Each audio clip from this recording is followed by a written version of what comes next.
So hii ni Man Cave Talk. Welcome back.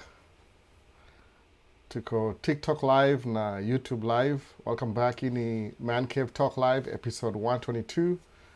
Inaitwa live Q&A, no filters, just real talk. Kauna swali yote based on videos za last week ama last previous live, unaweza uliza, ndio hivyo live session ile. Leo itakuwa kama maybe 2 hours hivi. Ndio nimechelewa kidogo kuanza, lakini hatuko late sana. So hiyo ndio nini ya leo. Topic ya mwisho ilikuwa about tracking. Ile tracking niko try to describe the easiest way ya entry level ya tracking kwa kama nini hivi. What kitu imove. To track kwa situated bado. So I hope niko loud and clear. Kama unasikiza, hebu tuone kulikuwa na Kwame alikuja hapa mapema sana kidogo. Sema tuko kambi. Ilikuwa couple of ilikuwa a few minutes ago, maybe 2 minutes ago. Alafu kuna msako nani YouTube, nimefika. Godwill Braham. Sema jina lako riba. Kuna Godwill B alafu Ramuel. Ni kind of hard to pronounce. Too many words. Naona. Sema hapa hello mkuu. Poa kabisa vipi bana? So nilikuwa naongea juu ya the last video ilikuwa juu ya mambo ya tracking na sijui kama ni mix up hizo tu. Kulikuwa na day cab na dump truck. So nilikuwa suggest ile kwanza na day cab ni a little bit cheaper than kwanza na dump truck, because dump truck una buy a whole, ni kama a whole customized truck setup, inakuwa hard kidogo, lakini alafu pia bei yake pia typically a good used dump truck itakuwa almost over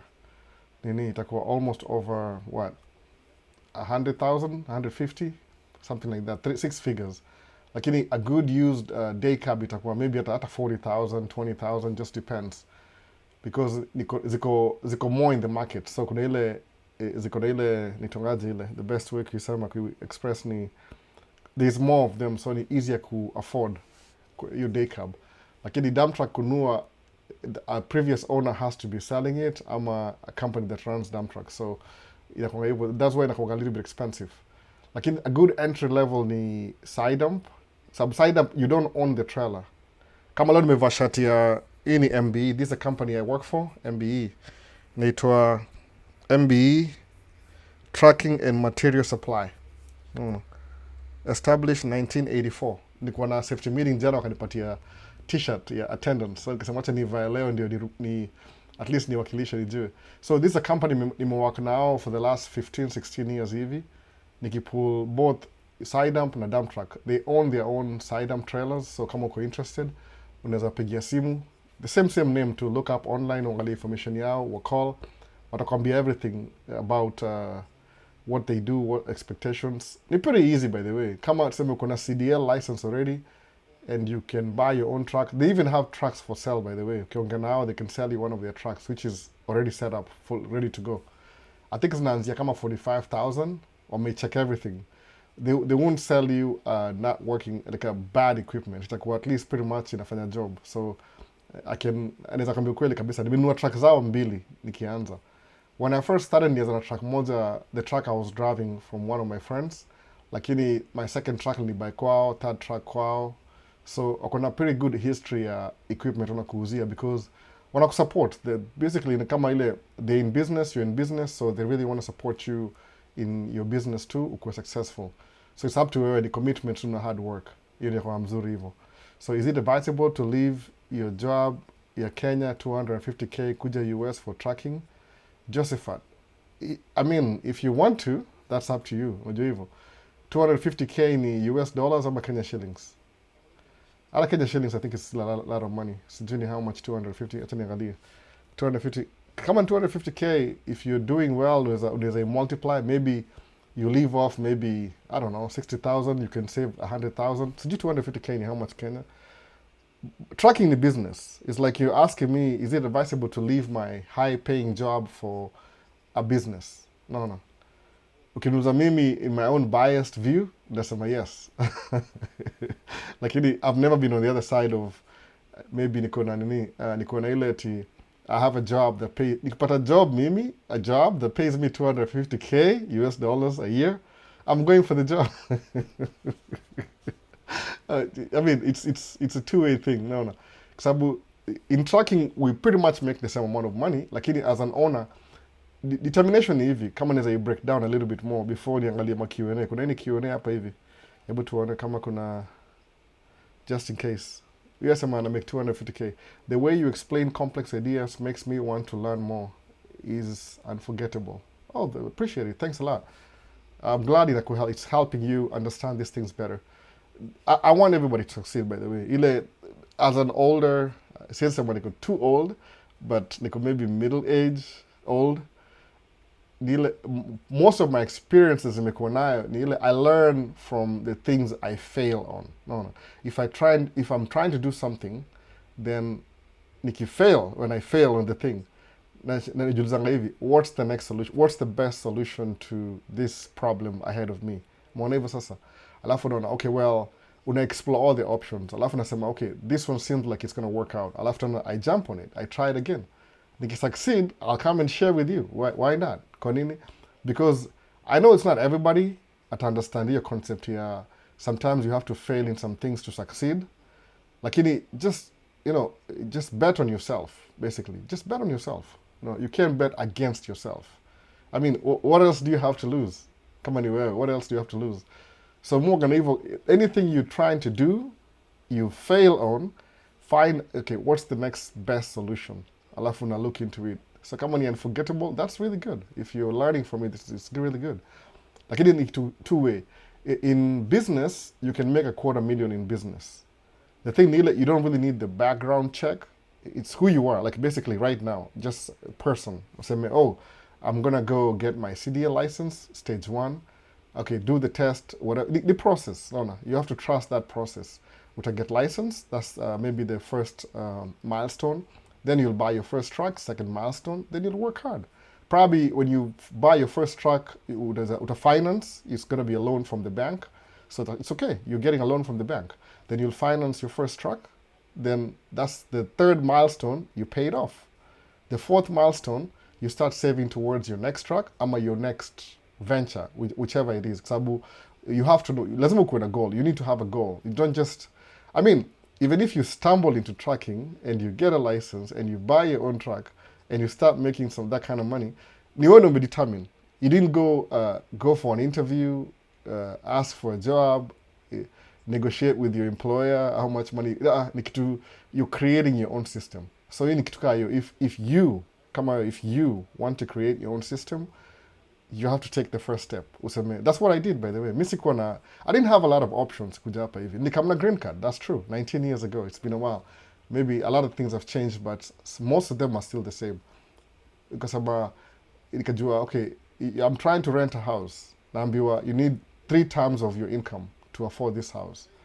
So it's like you have an option, you think you can afford this house, but you need to have 3 times the income for that house. Ilikuwa another apartment, ilikuwa on Main Street, good location, near everything. There was a library hapo, kulikuwa na maybe government offices, fire, police. The city, ilikuwa tu behind the city headquarters, basically, City Hall. And City Hall in Kamat, walking distance, ni 5 minutes away. No. That's what I wanted to leave. You need 5 times of your income to qualify for this apartment. So, okay, then I can qualify. Nika settle for another place that was not ideal to me, right next to like a train, railroad tracks. Railway line, basically, railway line. Nikaishi huko for a while, unamkasubu sikia, train napita. Inakuwa musha. So, nikasema, okay, next time, nika realize, okay, if I need to do something, I need to make more money to be able to qualify for this apartment. Nikaanza tracking. All of a sudden, my income really quadruple. Basically, I actually did 4 times. I was making 4 times more than what I was making doing my 2 minimum wage jobs. Because, in context, my first job in hapa States ilikuwa, I worked in a store. Ilikuwa kama ni pharmacy, inaitwa Walgreens. Ni pharmacy in the back, but kuna convenience store kumbele. So it was pretty much a pharmacy. No. That was my first job. Alafu, how much was I paid? $7 an hour. Nikitoka ilikuwa $9 an hour. Alafu my second job ilipata within 2 weeks hivi, ilikuwa in a factory, in an assembly line. So they were paying me like about 12.75, I think, sikumbuki. Niko na check kama ya 450 hivi, 450 plus maybe 900, 900 in 2 weeks plus 250 from my other job. So combined hizo mbili ni kama approximately 2000, 1800 plus 500. So the 2300 a month. No. If I did a little bit of overtime, napata maybe 2500. Alafu naingia tracking, in 2 weeks, my check is 5000. No. Another 2 weeks, 10,000. Man, it didn't talk from, my income ili quadruple. Then I went to that apartment, same apartment that walifail kunipatia nini apartment, nikauliza, hey, I need an apartment. Akaniona, oh, this guy's been here before. Within 1 hour alinipigia simu. I actually missed the call because I was believe niko nasemaje, I'm gonna wait another 1 month before I'm qualified for the apartment. So nikaenda kwa one of the Chinese restaurants ilikuwa around the neighborhood that I used to go to. It's my first Chinese restaurant, by the way. I always remember. Alafu nikaenda huko hivyo, I had my lunch. I remember everything, by the way. Nika had lunch, nikatoka hapo hivyo. Then I was on my way to go check out the truck that I just bought. On my way, nikapata phone call, nikasikia voicemail that I got an apartment. Ilinistua yani, maybe I was too excited or too, I don't know what kind of emotions. I threw up, by the way. Nikabidi pull over on the side of the road, kwa shoulder. Remember exactly the whole event, the same day. Nikatoka nje, nikakaa kwa passenger side, then I threw up. All the food that I just ate, all the Chinese food. So, I don't know what happened to me that day because because qualify for my first apartment. Yani, this is big deal to me. No. So basically that's what it is. My obstacles ni kama a blessing. Juu naona, okay, I have a problem, how do I solve it? So kwangu kwanza nianza na hivyo, what quadrupled my income from minimum wage ilikuwa tracking. So and I've been at it for a while. Lakini kusema una make 250K a year in Kenya, if it's US dollars, keep your job. If you ask me, keep your job for now. But try and live within your means. Alafu maybe maximize the money that you have. Like maybe use a little bit of it, alafu save more. No. So Charles Belimo, how long time, hope you're doing okay. I'm doing good. Miss Lydia Merudi, our residents, you're doing different things now. Good morning, Albor. Mambo poa sana, nakuona. Muona video zako bado. I'm still following you. Na recruiting na nini. Karibu sana. So that's what you do. Kama uko na job poa, uko na mshahara fiti, stick to it. No. Who am I to tell you what to do? Lakini ukiona kama you're starting off from the scratch, you want to build your own thing, then get into business. No, just get into business, build your own path, make some mistakes, learn. Kuna hiyo assumption ile, the first time you make a lot of money, if you're not used to it, utai misuse. That's a guarantee. Learn that. Understand sahi. Hata kumbuka hii section ikisema hivyo. You'll buy stupid ish for a while. Alafu ndio useme, what am I doing? No. Okay, I need a phone. Nunua phone. Like your analogy. So, okay, I need an iPhone 17, in 15. I don't care.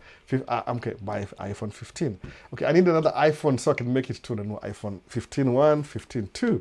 Okay, I have 2 phones. What else do I need? Oh, I need some lights for my camera in remote. Oh, I'm gonna buy the lights. Oh, unaangalia Maisha states. Right, ideas. I need a soundboard. I need a microphone. You'll buy stupid shit. Sikudanganya in the beginning when you come into money the first time. Lakini kumbuka tu, just remember in this conversation that I'm having, it's only for a reason. Sema kuwa na structure ndio usikuwe surprised.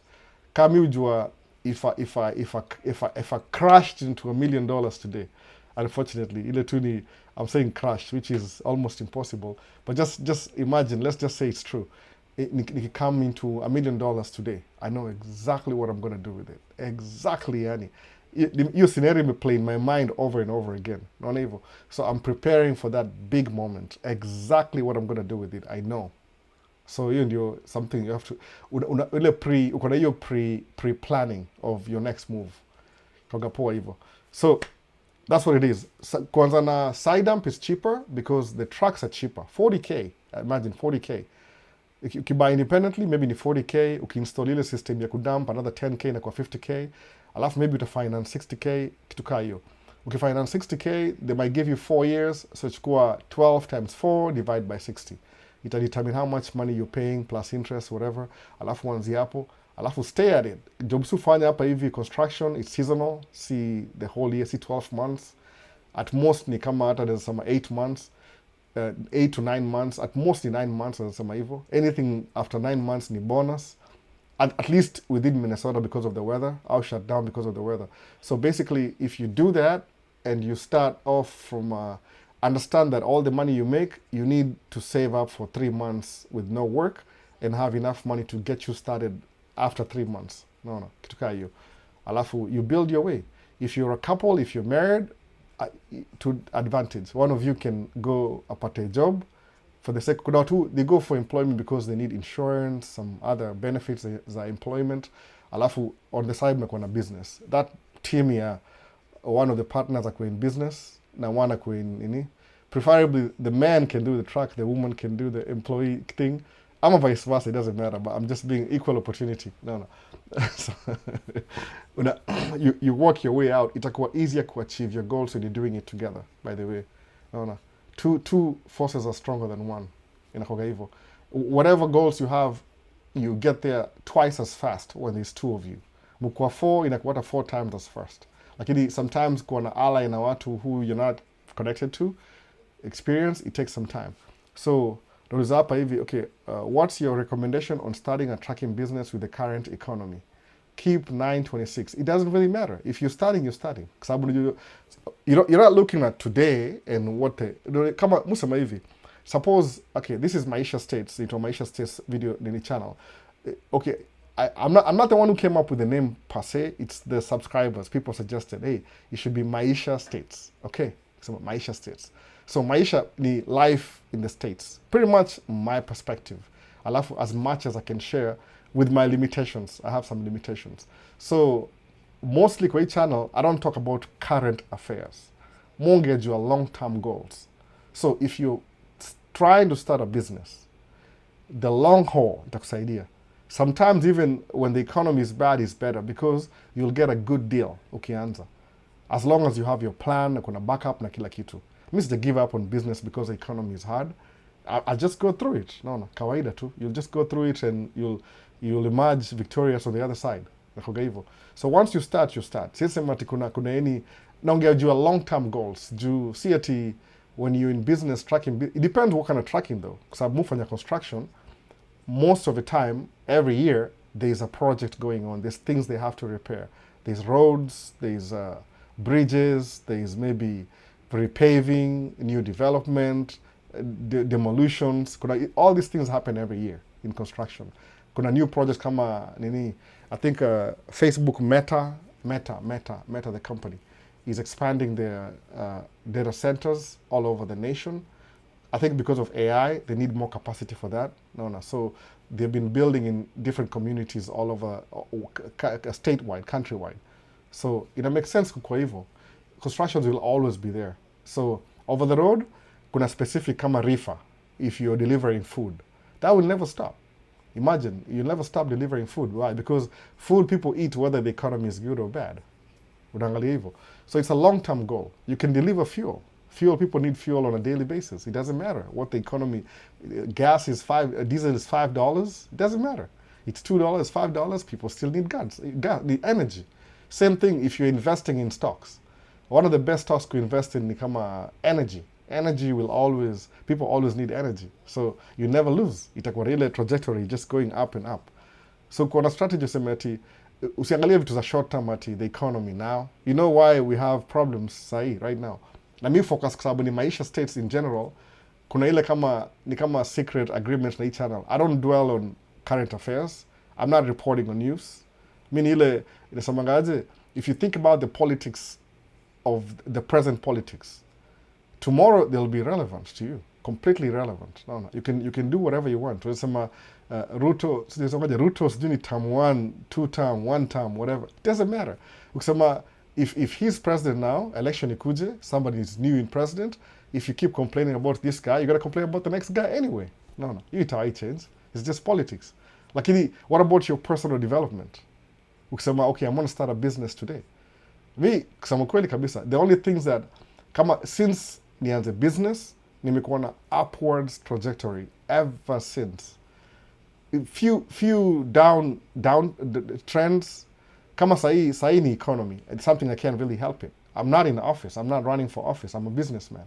So gas is $5. 2022, gas was $5 too. Because ilikuwa ile war ya Ukraine na Russia. Russia invaded Ukraine, then gas went up. Then it went down. No. Then now it's up because of, I don't know if it's US and Israel attacking, Iran conflict. It went up. It's going to go down. Does that change anything in the business? No, it doesn't. No. So the companies we work for, I'll keep up with the... One thing about the tracking, that's one of the beautiful things I like about the construction scene, your tracking, because of the contrast nature and everything, they always keep up with the cost of operations. I'll be honest with you, if I can remember the numbers. The first time in your construction, they were paying us $72 an hour, which is pretty good money, 15 years ago, by the way, $72 an hour. Kidogo ikaenda, I think 75, 77. Ikaenda 81, ikifika 81. From 81 ikaenda, I think 89. Then tukaenda kwa 92. Tukaingia 96. Tukaenda 99, tukaenda 105. I think from 99, immediately from 99, ilienda mpaka 115. Immediately. 117, I'm sorry. From 105, 102 to 117. Sahi nasikia fununu sahi, kama more on a track, I have tracks like different categories. Side dump ni 117, quad ni 120, quint ni 125 an hour. So nasikia sahi, they're about to get a raise of $10 above everything else. No. So India, one of the only fields imekuwa for a long time, there's actually kuna ile increment here cost of operating business. Even though it's temporary, so what you can do ni ile, you can work 8 to 9 months on construction, then find something to do for 3 months. No, you can get a job, part-time job. Watu wengi mujua, they do like other jobs like deliveries and whatnot. I was thinking about that, but my limitation is I have a younger kid who doesn't go to school. So if I'm not working, it's cheaper to watch my kid than pay for childcare. Because bado ukiangalia ile value ni ile, when I'm watching my kid, my kid gets the privilege of being watched directly by their parents than a stranger who you pay, not able. So that's my limitation. But probably that's not your limitation. It's mine, it's not yours. So unaangalia hiyo difference ni hivi. So kuna Artemo K5G asemaje, VP Albo, leo nimeingia class live for the first time, but nimewatch podcasts zingine kama 10 za Man Cave since I discovered this channel last month. I identify with your podcast. Thanks a lot, I appreciate it. Yes, ndio na jina lako Atmo K5G. I haven't really seen your name before, lakini na appreciate sana. Kama ina resonate ni poa. So what I would say ni ile, if you have any questions ama anything that can improve ama you want us to talk about, sema hivyo. The reason why I do it kama Q&A ni ile, people ask questions during the week, alafu nasema niko na 1 week session ya live. Inakuwa more open-minded. Alafu over time, when my daughter gets older, I'll get back to ile explain vitu in details. No. Kama YouTube in suggest here, I don't know why they're suggesting that I should do a members only content. I think so. I don't know. So I'll do, it's basically itakuwa different. Itakuwa do the same thing I'm speaking about.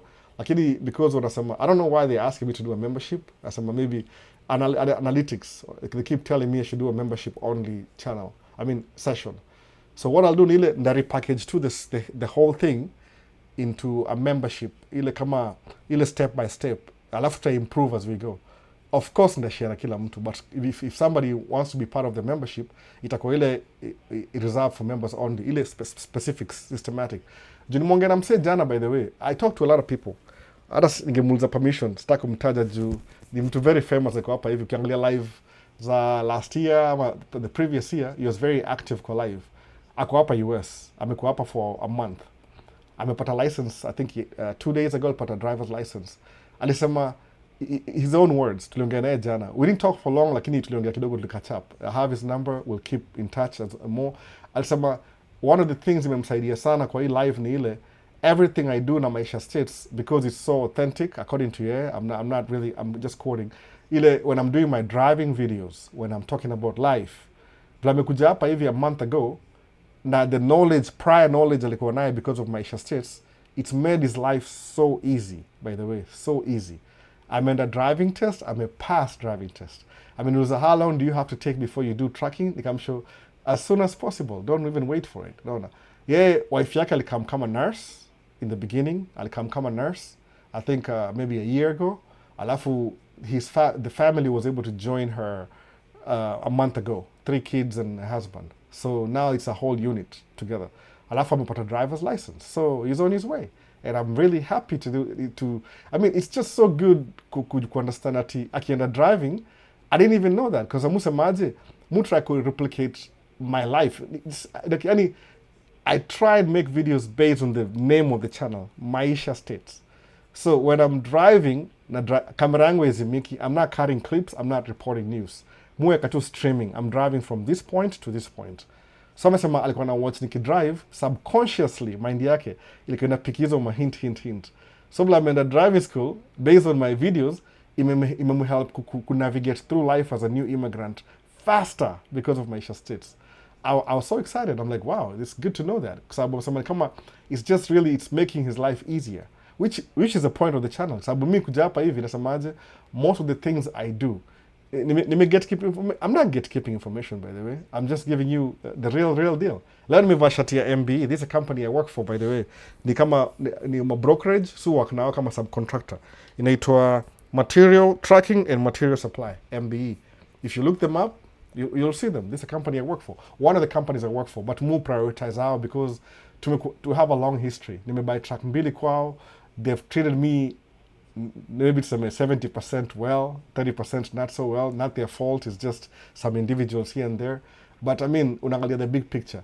Lakini they don't really have to treat me well. Ile patile, the most important part, we are on good terms, by the way. No. So basically, this guy is doing well, and I thrive. I'm gonna get licensed just based on a video. Do you know how? Man, it's funny. Because sometimes move second guess. Should I do a video or should I not? Nasema, okay, kama Jack sama, should I do a video? I was running errands yesterday. Nikaona, man, I don't have anything to talk about. Lakini, sababu nasema, kuna any questions, kuna anything? Nasema, hapana. The last thing kanaongea ilikuwa juu ya tracking. Okay, to Q&A. Semaje, kuna Joslik, shortcuts is always wrong cuts. Mimi niliambiwa mpaka nipate green card, nipate license ya tracking. Mimi niliambiwa mpaka nipate green card, nipate license ya tracking. The smarts, don't listen to people though. Fanya hivi, the best way ni ile, try and do it yourself, mpaka ukwame. Alafu one, why did I get stuck? Because of this and that. If it's something you have to do something to get there, do it. Sababu, that's what happened to me. Everything kwa life ni ile, in my life at least in the United States of America, since kuja hapa hivi, nimekuwa ile, every time napata obstacle, then I try and figure out how do I overcome that obstacle. Alafu 9 times out of 10, na overcome. Alafu nakuata kama like a master of it sasa, no? I can speak about it. So, no, kuna Vincent hapa hivi alikam kitambo asema, hello brother, doing good Vincent, nice to see you. Kuna nani mwingine hapa, kuna Camry Coleman, hi. Camry Coleman asemaje? Asema, can I sub to you? Go ahead, just sub, go ahead. It's free. Subscribing is free. Awesome. Alafu nani asemaje? Climate Lux asemaje, hey all boys, grateful for your encouragement on cruise ship jobs. Nilipata job offer January 2026 na Carnival Cruise Line. Niko on board process. Tuesday I did my C1D visa interview nikapata. Good, man, Climate Lux. Kwanza wewe umetoka mbali wewe. Last year tu amekuja tu boom, akaanza channel. Come and experience it. Utakuwa on transit, but it will give you a snippet of the other side of the world where you've never been to. Alafu itafungua macho, you'll see some stuff. No. If you've never flown internationally before, itakuwa your first time. No. Kama mimi, musema ile, I need to travel more, honestly speaking. I need to travel more. Sabu, my first time to fly a plane, which is, I mean, usama kama kuna watu 8 billion in the world, the people who've been in an airplane ni kama 25% of the population, the whole world. Majority of people have not flown anywhere, by the way. So me, the first time nilifly a Boeing 747-400 ilikuwa KLM from Jomo Kenyatta International Airport to itongaje Amsterdam Schiphol AMS Amsterdam Schiphol Airport katika hiyo international, alafu nikamka Minneapolis St. Paul. So nikamuku hivi, the flight ilikuwa KLM Boeing 747-400 ni wide body, nilikuwa of course economy, I wasn't so rich. Nikafly kafika hapa hivyo Amsterdam, I think ilikuwa morning, then 4 hours ilikuwa waiting time, 4 hours hivi nikatransfer ile itongaje ile layover 4 hours, nika switch to ilikuwa Northwest Airlines.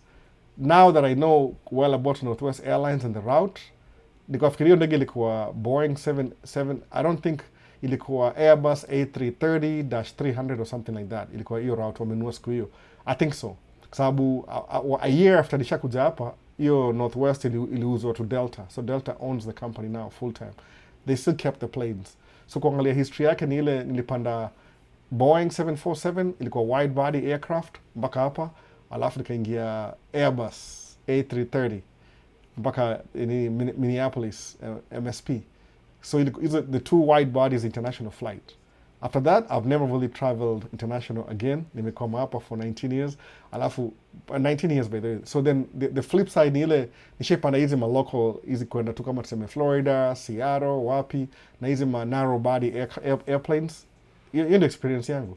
But soon I think nimekuwa too busy because my oldest daughter iko on turn 16 this year, so I've just been a parent and trying to do business and figuring out life, so sijaipata time ya kutravel vizuri, but I think in the future I'm heading there. So kalapia nani Climate Lux amesema, hi Albo, I'm grateful for the encouragement on cruise ship jobs iko last year. Nilipata job offer January 2026 na Carnival Cruise Line, niko onboarding process. On Tuesday, I did my C1D visa interview na nikapata. No. Congratulations, man. Come and experience the world. No. Technically, it's like una provide a service in a cruise ship na people pay to go to those cruise ships. So ni kama uko paid vacation, technically. No, for a while. Good experience. Alafu, what happens ni ile, there's a guy, one of my friends, we encouraged last year, this maybe not last year, 2024, anunue truck yake. He was already a driver for a while, but he didn't have the motivation to switch over to the other side. So what he did ni hivi, alinunua truck yake ya first, akaanza construction naye for the first time, alafu construction ikaisha, but because alikuwa amenunua hiyo truck, he made the first move ya kuanza business in the beginning. Yani ilibuild ile confidence yake, I could say so in my own words, he could say it better. Alafu akaanza off season akatumia the same truck kufanya kazi extra, ile just another business. Ameanza kuthink kama businessman, like if I have the equipment, if I have everything, let me go to the next step and do something else. Akaanza kudo the next thing ikakuwa more lucrative than the first thing. So sasa ameanza kuona, I don't even need to go to the first thing because the second thing is working out. No. Ni musema hivyo. It counts to just do something. No, just do it. Kwa nini? Itakuhelp kufika the next step that you're looking forward to. Si guarantee, lakini ile fact ile unaifanya tu, doing things, itakufungulia njia you never thought you had. Like it was right before your eyes all this time. Ile tu, you never had the guts to move to the next one. Naona hivyo. Inakuwa hivyo basi. So usife moyo, fanya tu kabisa, naona. So mimi niliambiwa, okay, hapa ni D something. Sijui imepotea wapi. Anyway, next ni wapi hapa, kuna keep it raw and real. No.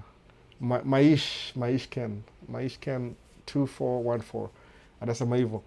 So inakuwa hivyo, unaangalia tu ni ile as things go, is it working out ama it's not working out. Lakini the moment umeanza kuifanya, musema tu any movement is progress to the right direction. Jukika stagnant, unajua usema hivi, kama tunaishi kwa planet Earth on a hourly, almost every second, it's going around. It's going around. So if ni kama globe, muamini the world is a globe. kuna sema iko flat. I don't know how flat. Okay, suppose it's a turntable, whatever you want to do. Hata nikwe inclusive to the flat earthers theory. So if the earth is flat, alafu umesimama hapo hivyo on a dot on the flat surface ama on the globe, it's moving and you're stagnant. Utakuwa tu hapo hapo, unaona? Uta move mahali. Lakini the moment you start moving, it's moving anyway without you. Uko tu pale pale the same spot, the same dot on the globe. I'm on the flat surface, whichever you believe in. I don't believe in flat. Flat, it doesn't make any sense because of the way the planes fly. It doesn't make any sense at all. No. It makes sense. Ukiangalia aviation, there's no way it could be flat. So, inasema hivyo. So, any movement in progress. The way economy ya world is structured, things would happen to you when you just sit down and do nothing. Kuna system imekuwa created. I don't know if it's unfair or fair. Kuna communism, kuna capitalism. Mostly in capitalism. So for you to participate kwa capitalism, there's a way you have to move. Naona hivyo. There's a way you have to move. It might look unfair. I'm not the one who made the rules. Neither to understand the rules, play the game by the rules. Simple. Naona. Kama ija make sense, ni hivyo. Do you see? I'm not the one who created the game. Game imekuwa created kabisa tangu from the beginning. Naona. I don't know as I type hivyo. Naona. Understand. Kama nini nimeitype haraka. Naona. Understand the rules. Alafu nasema dash play the game by the rules. Ndio hivyo tu. Understand the rules, play the game by the rules. Command A, C, niseme enter. Kama itakopi hapo, alafu nikuje kwa hapa pia niseme the same thing. Naona. Natumia nini? Understand the rules, play the game by the rules. That's it. Hiyo ndio nini yangu. Niliget from somebody else somewhere, but it's true. It's just, that's what you gotta do.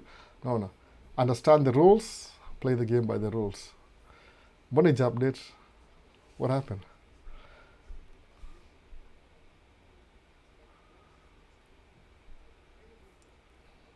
Nakataa. Sijui nini mbaya inafanyika hapa hivi. Anyway. So that's how you will move in the world.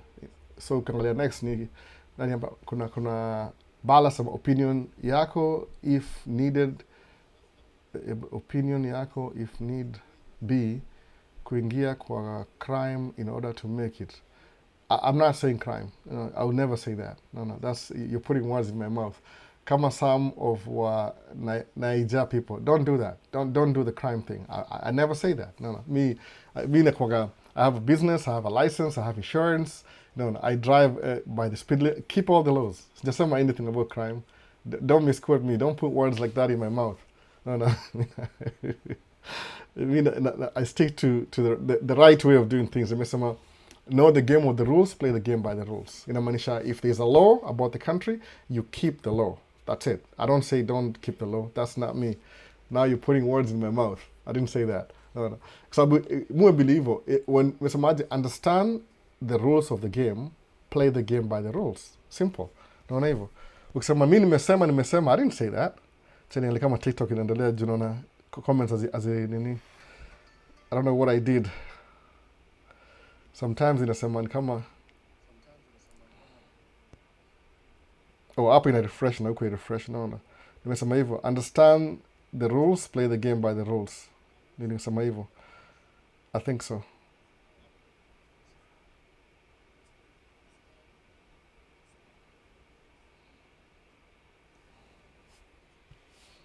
Mbona refresh hapa? I don't see any comments in the refresh. Inaenda kama inanyamaza tu. Naona imebaki stagnant, lakini hapa naona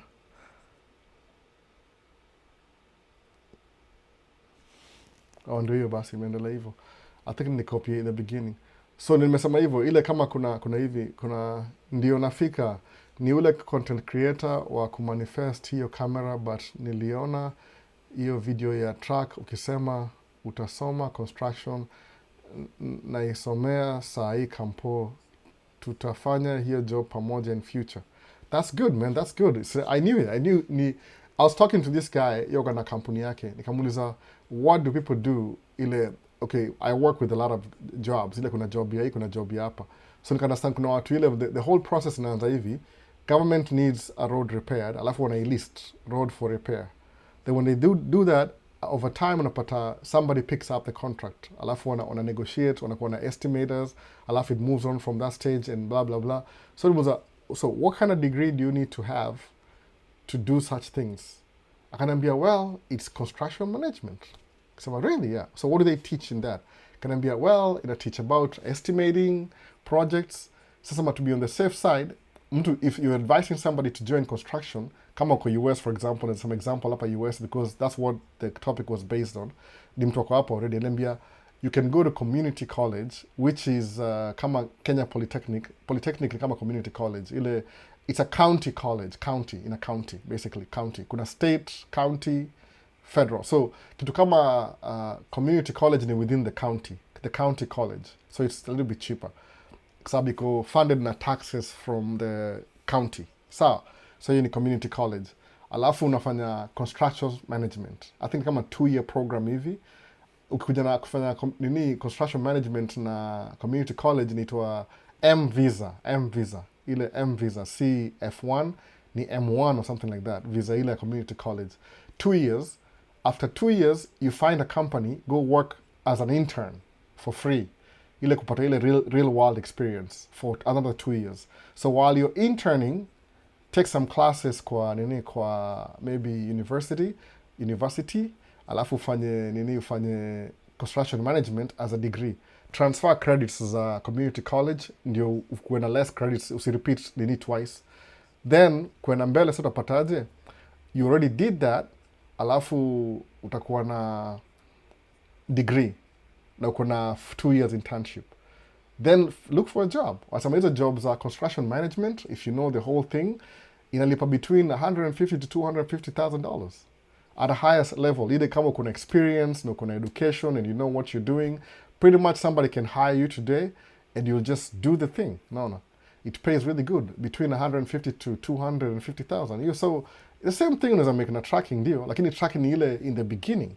So why not do that? Mbona usiingie tracking once a business, then you transition to construction management while you're still doing tracking, then uingie internship while you're still doing tracking na internship, alafu ingie shule in a way. Ukishaingia upata job, abandon tracking kama business on the side, iko side hustle, then you take the education in the shule. So double income yako ukuna make $500,000 from tracking na from shule. Alafu kienda mbele kidogo, maybe you start your own construction company. You already know tracking. So kama kuna 2 skills, you can manage trucks, you can manage construction. Inakuwa easier. Then you end up like this company here. So we work with them. I'll do estimating, I'll do bidding, I'll do tracking, all round. So another company that needs tracking and bidding, and I'll be, hey, why don't you guys do that for us? We'll just focus on construction. Mnapewa ile a percentage of the work. Maybe ni kitu ya $2 billion, mnapewa 40% of the work. Inakuwa, how much is that? Half of 1 billion, 40% ni kama seme, is like 800 million. It's a lot of money. So contract na kwa hivyo, you just make things work. Because I never knew that. I'm glad I asked. No. Junimuza to illustrate, what do you do to bid for jobs? Jumujua people who bid for jobs and want to end up kumalza projects. Kuna project manager, so ni construction management. No. Civil construction management, I'm a general. Sijui, I'm yet to look it up. Of course, you know me, hapa hivi Maisha States. The more information I get, the more information I share. So nena niongea na community college nisikia hiyo, nichukue programs. One of these days, kama one of the rainy days when I'm not working, I visit one of the community colleges, niongea nao na options, waniambia what you need. Mara mingi US mtu need GED. GED na maanisha nini? GED, General Education something, GED. Man, nasa hayo kitu kila siku. Hiyo ndio kama starting point. Lakini pia show kama ulimaliza high school, unaona? GED diploma, General Education diploma, unaona? Meaning General Education diploma. Inamaanisha ndio hivyo, I think so. I don't know, nasema hivyo. General Education Development I think in diploma. high school GED too. Inamaanisha hivyo, naona? Sijui mbona comments zangu azirefresh huko hivi, hata sijui, ngoja nione. Naona hapa hivi kama sioni comment yote inakuja hapa hivi. Opinion yako, hii ni YouTube. semaje, opinion yako if needed be ni kuingia, naona hiyo ndio imetrigger, naona hii ni YouTube, which is which now, I don't know which one I'm doing. TikTok imestop, tusioni kama ki refresh comments ama watu wame go down, sijui, but anyway ndio hivyo, hakuna nini yote. It's good when there's no more questions, alafu tunamaliza live mapema, umeona. So uko na GED, requirement ni GED basically. Uko na GED unakuwa sawa, yani ile GED, General Education Diploma, alafu ningia community college, unaona. If it's not so, they'll give you some entry level exam. No rush, unajua, no rush, unaona. Mi sijachukua GED, I should, there's a from home, kuna classes za usiku, but it's something I'm considering. You never stop from elevating your personal lifestyle, unaona hivyo, always elevate, unaona, usiogope. So ingine ni ile understand, hii ni mimi nisema hivyo, understand the rules of the game, play the game by the rules. Hii ni kama tu ile idea ile tu, something you can live by. Kuna rules out there, kuna game out there, so understand the game, play the game by the rules, utakuwa sawa. So hapa hivi kuna asemaje, JR Junior, JR Caring asema, I was watching through 55 minutes of truth video, the one you talked about buying a house, but I got the same while I was reading the book Psychology of Money, which I'm done, by the way.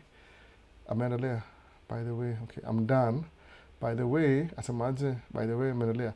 I started Rich Dad, Poor Dad on my second chapter, thanks to you. Oh, thank you. That's really good if it's helping you out. I get it. Sabu, hata mimi, if I talked about the housing thing, chances are I got the whole idea from the same book, by the way. Ile tu, mufanya hivi, when I read a book, everything I learn from the book, muandika notes. I don't have my notebook over here. I don't spend so much time hapa hivi, by the way. Hapa mufanya tu live, alafu I'm gone for the whole week. I can come here occasionally, maybe could try to rearrange vitu, but I don't, my office is upstairs. Ile kuna everything. So when I read a book, nikipata some idea that strike me like it's important, I write it down, by the way. I write it down. Alafu, na ingest. It's like I let it get into my system. You're buying a house, it gets into my system. Unaangalia, kuna watu, the staunch believe you should never get into mortgage. Keep renting, you're saving money. Which is true from the ideology. Ni kama ukiambia mtu aje, muaga very careful. Like, I wouldn't tell you like, hey, don't follow your religion. That's not what I would say. Okay, ukiangalia kama tuseme Christianity, example, there's so many problematic things about Christianity. So much problematic. If you're analyzing, itakuwa very problematic. Unaona? Like kuna watu wamechoose basic faith. Unaona? Nasema tu, there's these teachings, they need structure in their life. There's some structure. Kuna mtu labda ni Muslim. There's so many problematic things about the scholarship ya Muslim. Kuna Buddhism, kuna all these religions. Kuna so many problematic things about the formation ya hiyo religion na kila kitu. So many things with a peak problematic. Lakini, if you're doing it anyway, based on your own faith, that gives you structure, who am I to tell you that, hey, you should abandon your religion? Then what? Follow me? No, I don't want you to follow me. Do I have any structure myself? Probably not. No. So why would I do that? I'm not going to tell you to follow me. So the thing, just determine your trajectory based on your ile structure that you have. Kama ni Christianity, angalia the basic faith ya Christianity ni nini. Musikia kama basic faith ya Christianity ni treat others the way you want them to treat you. No. So ni kama treat others the way you want them to treat you. Mwana hivyo. In a positive way though. See that if they treat you bad, you treat them bad. An eye for an eye, okay, whatever that is. But ile kuna hiyo ideology. Kusema ati, who was Paul, who was Matthew, kienda ile nitty-gritty, advance, utakuwa disappointed. But somehow it gives you structure ya kubuild character. That's what's important kwa religion. Basic faith ni muhimu kwa religion. See kujua what I knew this and this happened. If you want to do that, unfortunately mimi, at some point nilikuwa na explore religion. Ni explore sana religion mingi sana. Nikapata there's so many problematic things about them. Lakini, did it affect my life? Nikasema hapana. Niangalia zile principle ile, naona, live and let live. Kuna ile fairness, justice, naona, don't treat people unfair. Ile tu overall. So kusema, unaangalia the best things kwa religion, you use those as your structure. to build your structure, sababu you need some form of structure, naona hivyo kwa life yako. So kama ni religion, sawa, take it, naona, ride with it to the sunset if you want, that's okay. But usiambie mtu ati hii yako ni mbaya, so what, so they can follow you. No, don't do that, naona. Hata kama unajua, even if you know the Gnostic Gospels, iko contrary to Christianity Gospels. Okay, if you want to study, yeah, I know a little bit about the Gnostic Gospels. Sababu in the context of Christianity ni illegal, ni the other side. But ukisoma in its own ground, it makes sense in its own ground. So have your own structure, naona hivyo. So kusemaje, mtu akisema ati, okay, don't buy a house, just rent because it's too expensive. True, but semaje, analyze usemeaje, okay, what about the contrary to that? What if I buy a house? Mwana hivyo. Kuna difference, sababu kama mimi usema hivi, we own a house right now, tumekuwa na hao for the last 4 years, 5 years, sijui. But I've been in America so it took me 15 years before I got my first house. Naona hivyo, 15 years. Think about that, by the way. Kama ningebuy a house maybe 5 years in. I'm giving myself 5 years because 5 years in, that's when you una settle down in a new place, kama US, 5 years in.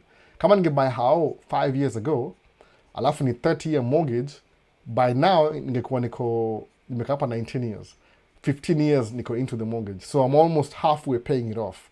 Meaning if I sell the house now, I walk away with a lot of money. Kuna ile equity tied to the house. Mortgage iko na interest. You have to figure out how do you beat the interest. Nimesema nini in the beginning?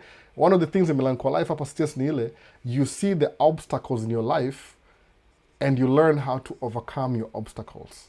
Ukiwa na hiyo principle, things will be okay. Naona. Hata when you're struggling, tusema tu, the struggle is real. It happen. Lakini obstacle, determine how do I overcome my obstacles. Step by step. Okay, niko na mortgage. In most ways, I feel like I'm losing my money. Is renting cheaper though? Naona, kama ni mambo ya housing. Is renting cheaper? Because rent always goes up. Ijaienda chini. I mean, no landlord at reduce rent. Atatake advantage. Na kama sahi, if you're selling fuel, usikie, oh, there's a war in the Strait of Hormuz. Unaongeza juu. Kurudisha na kwa, let me use this opportunity kuiba pesa for another 1 month. Alafu nakuwa forced to. Nobody reduces their price. So, but if you own a house, unakuwa na mortgage for a long time, by the way. But at the end of it, that house that you bought for or you paid for a long time, kuna maintenance costs, which comes from your pockets too. Or you can borrow against your house to fix your house just to retain the value over time. Uko na insurance. Lakini muona, it's totally worth it ku own hao because ukiangalia history ya America, at least not from 1960, from 1930. Sababu 1960 ndio Civil Rights Act ilikuwa passed, which allowed black people in majority to own houses. But white people and the rest of America from 1930s, kulikuwa na ile the New Deal after kulikuwa na the Great Depression. History to America, a little bit of history. So ukiangalia which people walinunua houses in 1930s, how is their family doing now? No. Anybody's parents who took advantage of the government program in 1930s, sai the wealth is still intact in their family, second generation, naona hivyo. Meaning buying that house then iliwa benefit could build kama generational wealth, or transfer your wealth hiyo how to the next generation through owning a house, the most basic thing. Lakini mtu alirent from 1930 unless alianza business ingine which has nothing to do with the property ile transfer, unless alianza business ingine, kama alikuwa employee, the kids are still trying to figure out how to build wealth through home ownership. Naona hivyo. So naangalia vitu kama hizo. Yeah, renting is expensive, but rent always goes up. Mortgage is expensive, but once you start paying mortgage, freeze. The only thing that goes up kwa mortgage ni insurance every year. Na property tax. That's it. Hizo mbili. Lakini if you focus on making money, itakuwa tu kawaida. Alafu at the end of it, utabaki na generation wealth that you can pass to your kids. Because chances are, 30-year mortgage, 30 years with your kids, we shall pay off how? You can sell the house, distribute the money to everybody, come a down payment, they buy their own houses, then you move on and anyway. So that's what I would say about buying a house. So chances are, history I could buy a house, 55 minutes, maybe I got it from that book, because I'm sure some of your book tender, which I think I should read them again. It's just my books are not safe right now, because my 2-year-old, akiona karatasi, I feel kama every piece of paper in front of her is waste. So shapata ametupa amedump kitabu yangu kwa trash just because, I mean, she's learning things. I can't blame her. I'm so anyway, niko biased. In case ukose green card, is it good someone akam huko then atafute job? The general coffee. Hakuna hiyo story ya kutafuta job. Kuja hapa kwanza, alafu uangalie your options. If you can, kama unaweza kuja States na visit visa, musema hivyo, kuja tu. Kama kuna ability ya kupata visit visa, ile you're visiting and come back, kuja uone. It's different when you come by yourself. Ukuja hapa by yourself, alafu jione. Itakuwa different from when somebody tells you something. So ukinuza, in case, I can't tell you what you want me to tell you. Kama unaweza pata hiyo green card, ni the general coffee, just come over, ujione. Alafu ndio tuongee kama tuko hapa. Itakuwa a different conversation because utajionea, uone opportunity, even if you go back, utakuwa usha figure out exactly what you want to do next. Naona. So tuenda kwa the next question ilikuwa nani? Hii ni msewa, ni the same question. Rich dad, poor dad. So asemaje, at imo asemaje, nilikuwa nimepiga hesabu ya CNA ama military nikiingia hiyo mtaa, but umechange mindset yangu. Saa hii napiga hesabu ya kuwa business owner, God akinipa chance ya kufika huko. But acha nianze Kenya kwanza. CNA si big deal sana, by the way, ni kama entry level. Military si job per se, ni military. Naona hivyo. Kuna benefits once umetoka na umesurvive, lakini it's not the only job. Maybe watu wana military from Kenyan perspective. Uzuri ya military kama uko Kenya, iza kupatia makaratasi ya hapa.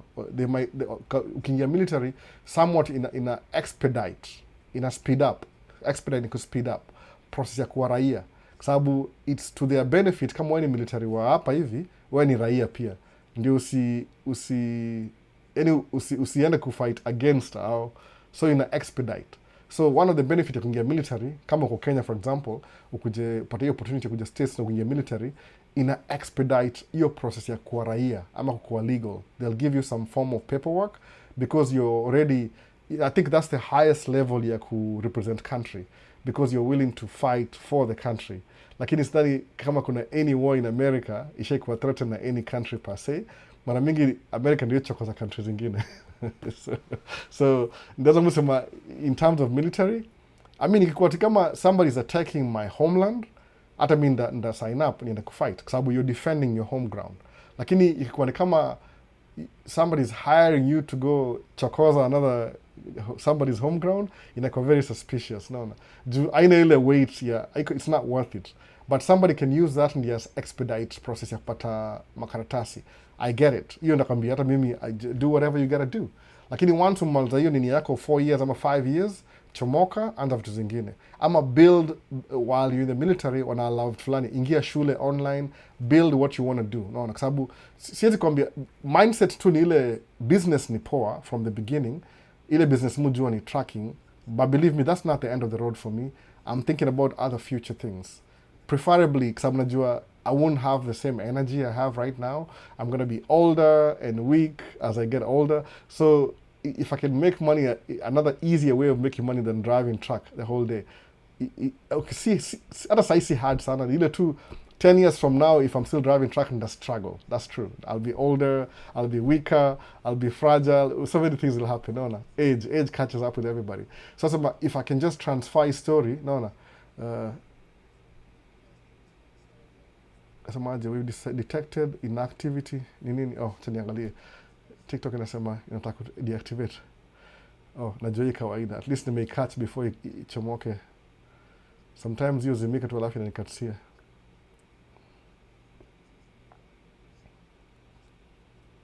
Verify. Acha ni verify TikTok. I'm still live. Autaka nikuwe very interactive. Na muaga niko all over the place. Nimekubali sasa. So that's good. Good to know. Ni live. So ni CNA ni Certified Nursing Assistant. Ni entry level nursing. So si big deal sana. Alafu inakuingisha ndani, alafu unaweza grow from that. Most people who are doing nursing, like unachukua kama RN program, registered nurse, utakuwa CNA in the beginning, most people, kwa sababu you're already in the field while you're going to school, unaona. Alafu once umekuwa RN, you could still be in the same field, alafu unadu tu more responsibility. Now you become in charge of the CNAs. Alafu nenda kusoma, unakuwa more responsibility, now you're in charge of the nurses. Alafu unasoma, unakuwa more responsibility, now you're in charge of yani unaanza na CNA, wewe ndio uko chini, unakuwa nurse, you're in charge of the CNAs, unakuwa head nurse, unakuwa in charge of all the nurses and the CNAs. Alafu ina grow tu, alafu unakuwa head of everything, unakuwa in charge of the 3 levels down. So CNA ni entry level. Military ni kama job ina expedite. If that's what you want to do, that's okay too. Do what you gotta do. Nakambia hivyo. Mimi sisemi ati kuna limitation. Do it, man. Do it. No.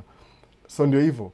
But CNA si ati ni job. Ni ile tu one of the most easy job ukianza naye ni kama entry level kind of. Naona. In some places watu tegemea hiyo sana, by the way. Naona. So hiyo ilikuwa ya art, asemaje? Nicholas asemaje? Nicholas Chemelil asemaje? Hi Albo. So my question is, with side dump, will I get busy like dump trucks? And if I reach my launch business, if I am ready to launch my business there, can I reach for assistance? Thank you. Hata si mipeke ukuja, if you're here, for example, side dump in our city, hapa Mwishi, Minnesota, Minneapolis, St. Paul area, Twin Cities, kuna so many people watakusaidia, by the way, ukiingia. So if you come over, hata mimi kama siko hapo, ndakuintroduce kwa more people who you'll talk and you'll be able to, watakusaidia kila kitu. Basically, it's the same thing. Ile tu ni a few corrections here and there. But the general aspect, kile mu explain, hata sijui kama nimeficha anything, it's just what I do. Like if you watch my video, siwezi sema exactly ni gani, Jimu make so many videos. Ndio by YouTube, they want you to be consistent. So, hata sikumbuki the last time they make video na side dump. Just could drive side dump last year. Maybe ilikuwa 2024, niko na side dump. Kuna playlist imeandikwa side dump truck. So if you watch those videos kwa una time, hata select uone ile kama round trip. How does a job look like? Naingia na loadiwa na peleka na dump hivyo. Mostly nikienda kudump more than making a video. But siku hizi nimekuwa more practical kama dump truck. When I get time, kama job ya kesho siwezi record, labda na record on my way to the job and on my way back. Probably on my way back I'll be too tired. So if I can, on my way to the job na record. Lakini job yenyewe ni on-site. On-site is very tricky because ina change abruptly. So it's hard to keep ile, even if I'm recording, that very distracted kind of record. Mara mob nikirecord video kana drive truck, mutafuta ile the best opportunity, mali hakuna pressure mingi, alafu na record.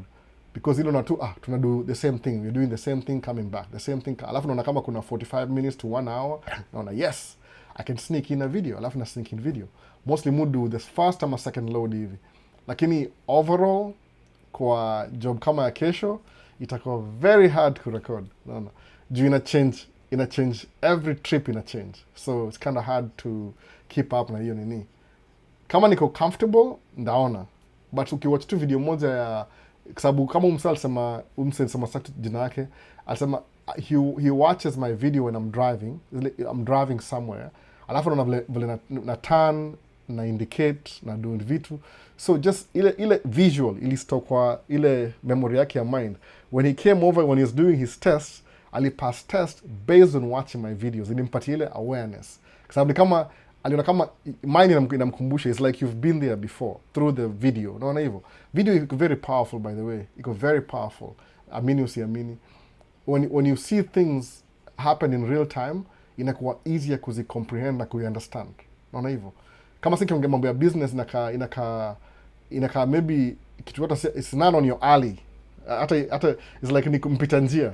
Lakini once you start doing business, alafu kumbuka hizi vitu, itakambia, I know this. Utapata kama ni kama tu ni default, unaona? That's what happened to me na hizi books niko nasoma. I read so many books every time niko off season. So when I started implementing these things, ni kama niko na ability fulani ile I don't even know I have it. Why? Because I have the knowledge already, ni ile I've never used the knowledge to my advantage. Ile practically, you have the knowledge, but you haven't practiced your knowledge. Naona hivyo sasa inakuwa difference. So when you start practicing your knowledge, inakuwa better off. Naona inakuwa ina facilitate more kabisa. Naona. So ukianza na side dump ni seasonal. Naweza sema hivyo, ni seasonal. itaanza maybe musema kuanzia March paka, you might go till December, but let's cut it off after Thanksgiving hivi November, the third week of November inakuwa slow. So if you are available December ni bonus, January ni bonus, February ni bonus, March ni bonus, though kuna something called road restrictions. So musema between March ni inafa April hivi, tuseme April, unafanya January, February, hizo ni side amp kuna very short season because of ile capacity yake ile. Juu Minnesota, the reason why wako very strict na hizi ma load kwa trailer ni because the bridges were not designed to, the bridges are too old. That's let's be honest. To be honest, the bridges are too old. They were not made for this kind of weight. No. That's why inakuwa trouble. Ukiona kama state flani kuna very heavy bridges, you can do more tonnage. So Minnesota got very strict na weight restrictions because some bridges, most bridges, zilitengenezwa 1930s, 1940s. So haziwezi handle hii weight ya sahi. Very few can. Naona. So unapata if you're working a job, alafu unapitia barabara zina free bridge, ile yezi handle capacity, it becomes more expensive. Wanakuwa fined. So unapata it's eating up on your profit. So you're better off shutting down for a month, alafu uwede kisha kuwa poa ni resume tena. Naona. Nikoga hivyo. Alafu most of the winter jobs ni za kilo, za more weight because people are trying to move stuff to remote locations. Naona. Ni kama ice road truckers kind of. Naona. So inakoga jime freeze ni poa, but you ku unfreeze inakatia kidogo job. Tuendelee basi. Saa kwa next ni gani? Kuna, do you think precise is a good price for what's that? Precise is good price for 5 and 2 for 1,000 guineas. I don't know, man. I don't know if it's a good price. Maybe. I have no idea. I'm interested. I have no idea. I'm interested in understanding the tax system in the US, especially for business, because it's only a fool who would not start a business in a country of unlimited opportunities. I mean, why not business? JK, did you watch interview ya nani? What's this guy's name? IQ Watson. Alisema hivyo, write-off. Maybe that's why. Business inasaidia, but you have to really be, ni kama hivi. Nasema briefly, it's very complicated.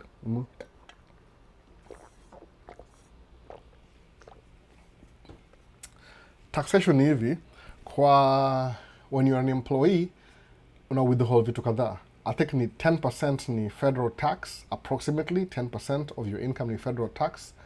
Alafu kuna sijui ni, kama say hapa state yetu hapa hii Minnesota iko na 6 point something, close to 7% ni state tax. Alafu kuna social security ni 3%. So add together, as an employee, whatever money you make, angalia kama 10% plus 7% plus 3% of your income ni tax, by the way. Na tax inaenda kwa iko na level fulani na income. Yani iko complicated, see it ni straightforward ni 10%. So whatever I just said sahi, hiyo ni kama 10 plus 7 plus 3. So it looks like it's 20% of your income ni taxes. Period. So suppose you make $1,000, toa nini 20%. So 200 itakuwa taxes. You will take home 800. Kama ni 1,000. So every month una make 1,000, na you took kama ile tu ni rough figure. No. It's kwa 10,000. So 10,000, 2,000 in taxes. Exactly what I just said. Lakini pia kuna tax brackets. Kan nimesahau kuna 12%, kama if you're making 12,000, 0 to 12,000, kuna tax flani percentage ina increase. Ni kama iko na level flani. Alafu kuna 12% of 12,000, kuna maybe ni 12, 10, 12, 22, 24, 32, 34, 37. 37 is the highest percent your tax as an employee. So, but 37 is like you're making $250,000 and over. The more money you make, the more you're taxed. So the highest level you're taxed in is 37%. Anything above $250,000 and above, if you're an employee. No. Ukam kwa business inakuwa different because ni different rules. No. So suppose you as an employee una make 300,000, tax yako itakuwa 37% kwa hiyo scale. Lakini kwa business itakuwa different because business wanaangalia other aspects. What they are looking for ni ile your turnover. Turnover ni ile itongaje, ni itwaje si turnover. What's the name of this thing? nasahau jina term ya business, ile after expenses whatever money you have left over, naona hivyo ndio tax itongaje, saa hiyo jina imepotea. So ni ile nini, mara mingi business utapata you're making 100% of this, alafu operating cost maybe ni 30%, alafu maybe employee cost ni 40%. So whatever is left over after everything inakuwa maybe 30% remaining. So kwa business you'll be taxed on 30%, naona, because employee, hiyo cost ya employee, when you pay your employees watalipa tax in their own category, naona hivyo. It's a little bit complicated, ni simple but complicated, but overall kama sasa tuseme mimi na business naweza kuwa namba maybe my car, kama ile Audi ni company car, so nikinunua kuna hiyo rule ya if it's 6,000 pounds unaweza write off, ni kama business expense the whole amount ya hiyo gari, boom, kwisha. So kama ni buy gari 60,000 alafu ni make 300,000, immediately my first expense toa 60,000, hiyo ni total write off. So according to taxes they won't tax me. I made 300,000 minus 60, so niko na 240 imebaki. So ni kama tax savings because I made a purchase that contributes to me running my business. Hiyo kui taxed, wanasema we can't tax you on that. So instead of taxing you on 300,000, we'll tax you on 240 because the equipment that you bought is part of your business. Naona hivyo. So unapo hiyo break ni kama tax break, boom, inakuwa write off. Alafu, I hired drivers. How much did you pay them? I spent another 100,000 on the drivers. Okay, minus hiyo pia. So na come to 140. Okay, nilinunua maybe mafuta na nini 40,000, nabaki na 100,000. So you'll only pay business tax for 100,000, see 300,000, even though you made 300,000. So these things that qualify in between come a business's purchases, ama business expenses. No. So if you're driving and you have lunch while you're driving, hiyo lunch iko deductible. Ni kama kwa sababu it's a business expense while you're working. Kwa sababu najua what they want ni ile wanaku incentivize to keep running your business. Kwa nini? Because money makes more money when money is flowing. Understand hivyo. See, when money is stagnant, when money is flowing, it generates more money. No. You have to keep the money flowing. That's what happens.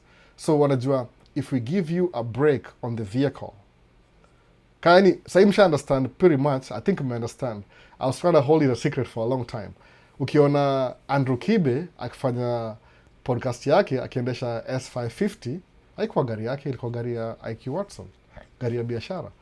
But ila aliandika Kife ndio promote whatever Kibe was doing because it was generating money too. Ni business pia.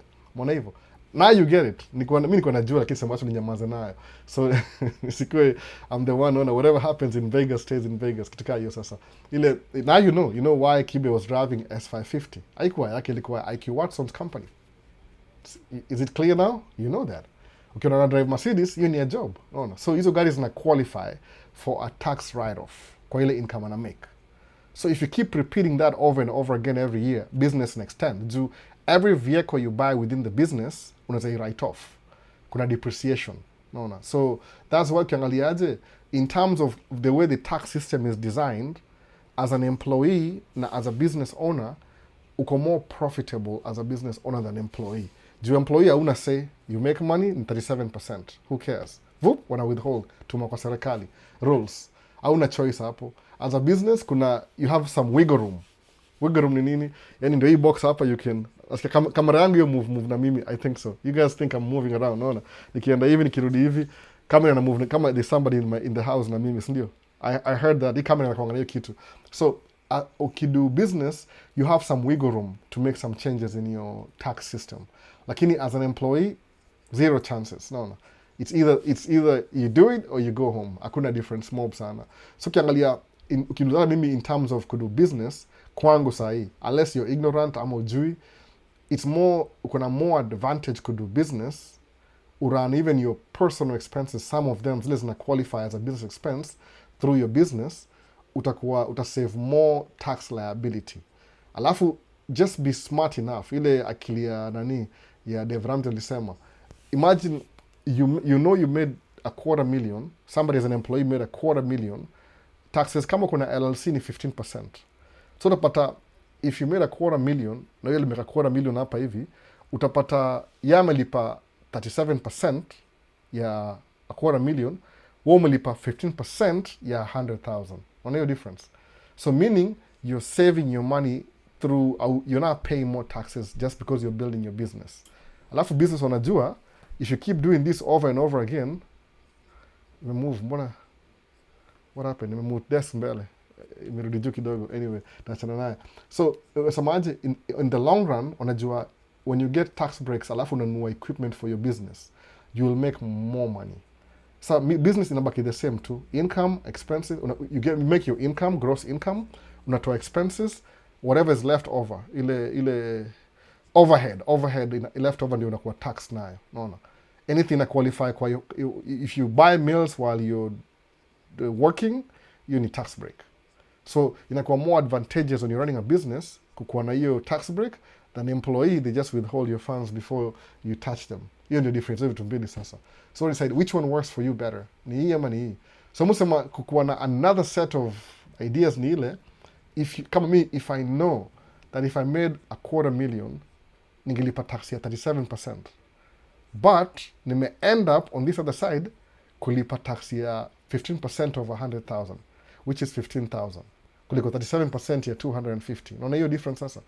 So napata whatever savings nime make, nasemaje, let me think, isa ni ile extra thinking. Let me think like I'm an employee, what I was supposed to pay here. Alafu nichukue hiyo figure niweke kwa hapa hivi, what I paid actually, whatever savings nime make from not paying on this side, chukua hiyo percentage, iweke kwa high yield savings account every year. Kwa nini? Because you know you're saving, but now to me example ya kama if I was an employee, this is what would have happened. Even mu think, by the way, mu think ile outside the box, outside the premises. Suppose if you're saving money, useme, woo, now I can go on vacation. Nothing wrong with going on vacation. Lakini if you can't go on vacation like me, you have young kids to raise, chukua hiyo pesa, iweke kwa high yield savings account. Whatever savings, ile extra umesave, no. Before I started doing that, I'll be honest with you, I used to buy stupid stuff. No. That's why unamoga na gadgets. Niko na baiskeli, niko na DJ system, niko na nini. The extra money that I saved, I was buying stuff like that. Lakini, okay, now, what benefit did I get from buying this microphone? I can do a podcast. What about the audio? The things you want, not the things you need. So what you do, Nile, you can withdraw, you can withhold the things you want for now, invest on a high yield savings account for later. So it's like you're planning for the future by planting your money in a tree that's gonna grow. Unaona hivyo? Kama ni analogy. Kwa sababu high yield savings account ina make interest every month as long as you keep your money over there. I think Kenya inaitwa money market. I don't know the term exactly you're familiar with, but ni kama naweza ifanisha na hiyo, the money market. Ile you put your money, a fixed deposit that grows interest every year, annually, ama every 6 months, depending on nini yako na contract yako na bank ni gani. So you're on your savings. Because when it comes to living expenses, you can live the same. No, the same. Every time unapata advantage, use that advantage to save for your future. Kwa sababu kumbuka kitu ya business, hauna retirement plan. You have to create your own retirement plan. Basically, when you're running a business, ni kama most of the responsibilities inakuja kwako. So you have to be really wise on how you spend your money. Usikuwe tu, unasema tu, wacha ni show off. Show off doesn't make you more money. Actually, you spend more money showing off than making more money. You need this disadvantage. Ukisema nataka kununua Mercedes ndio watu wanionyeshe, it doesn't really help you much to show off. It's a dead end. No. Uta show off for 1 week, a lot of people want to see something new. What are you going to do? Urudishe gari useme I don't want it anymore. Juwezi buy gari alafu ukae nayo 1 week alafu rudishe. Hiyo labda ni rental. If it's a rental, it's different. If you want to show off. I said yangi, by the way, no. Alafu show off, it's not real anyway. It's real. No, si real. Ni kitu kama, ni fake in a way. Unajidanganya tu. So next ni gani? Kwa, hope uko fiti mzee. It's been a while. Oh, Dero Travels, vipi bana? Niko poa kabisa. Mona. So hapa mwisho nasemaje? Benefits if you survive. Benefits if you survive. Yeah, kwa military. Nikasema hiyo kwa military. Alafu kuna Kirui Devinsky asema I'm happy to tune in this amazing life lessons locked in from Kericho, Kenya. Karibu sana Kirui Devinsky. Mbona jita Devinsky? Aloy King. Albo, good to be tuned in. Aloy Kinara. Oh, karibu sana, karibu sana. Umeingia sahi ama? Aloy Key. Aloy Key. Huyu amekuwa hapa for a long time, by the way, from last year, from 2 years ago. No. So I wish KRA should adopt such tax system, tax regime. I think iko ni ile tu, I think it's there, by the way. Unaweza shangaa, unaweza pata hata labda ya Kenya ni poa kuliko America. Ni ile, unajua, there's a difference between, kitu moja na America ni hivi, people don't learn finances in school. Zero kabisa. Nobody teaches you financing in school. It's something lazima utoke outside school ndio learn mambo ya finances. No school teaches you finances, by the way. Ni patriotism, na sijui nini, na science, na nothing about taxes in school. Na ni deliberate. I know when it started. Waliona kama they make it complicated for a reason. So ni very few out step out. I think ideology ilikuwa they wanted to build a nation of workers. So education in America iko based on producing the best candidate for work. So kukuwa mtu uko na business kutoka outside the nini, unakaa mimi, the reason why sijasoma high level degrees so I can think like this. See advantage by then, disadvantage in a way. But ile, I just found myself in this condition. Nasema hivi kama disclaimer because sometimes people accuse me of ati Albo au simamiangi nasema ni kama you don't want people to go to university wasome. Nasema hapana, mimi nasema this is my example, by the way. I'm responsible for my example. Kama ni wewe pia do your thing. Useme ni Albo alikwambia. You can filter this, by the way. You can filter it. Kama ujui nipigie simu, kuna communication. Mi si ati you can find me if you want, you can find me. Nipigie simu za Albo ni aje. Ulisema juu ya si lazima uende shule. What do you think about that? Takwambia, what's your situation like? Usikue, hii ni live Q&A Maisha State. So you can ask that kama ulini misunderstand. Sijasema usiende shule. Musema kama if you kuna age between 19 and 30, enda shule kwanza. Akuwa na hiyo foundation ya shule. Sababu hiyo foundation na build between 19 and 30, it will make your life easier once umefika after 30, honestly speaking. Itakuwa easier. So jumi nilikuwa naenda shule mpaka 22, I think, niliwachia shule 22. Alafu I've never gone to school again since then. Niko na do job.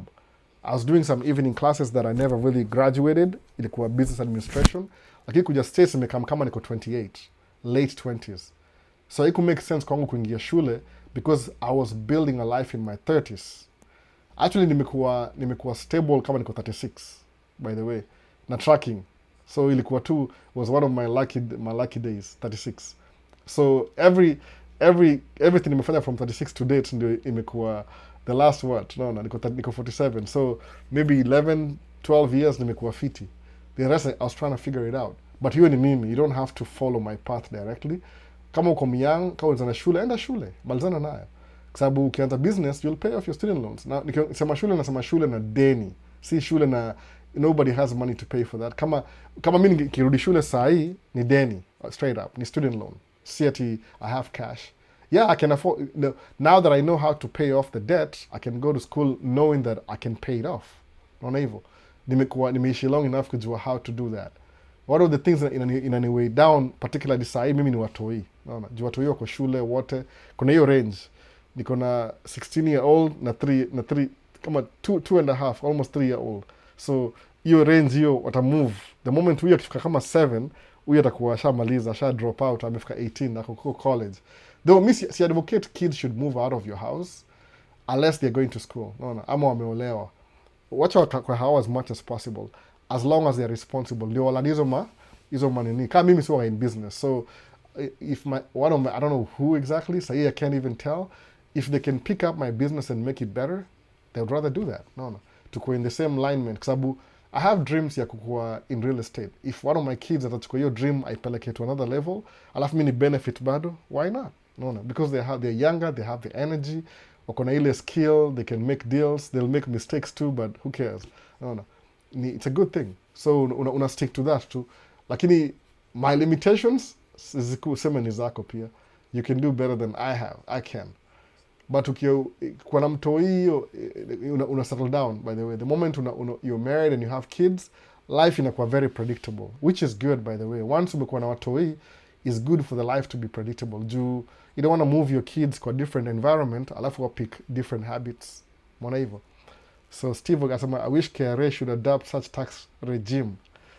I think ya Kenya iko poa. I don't think ni mbaya sana. Naona juu hapa hivi taxes iko very high. You can't really avoid it. So ni ile nimesemaje, know the rules of the game, play the game by the rules. Itakusaidia sana kabisa.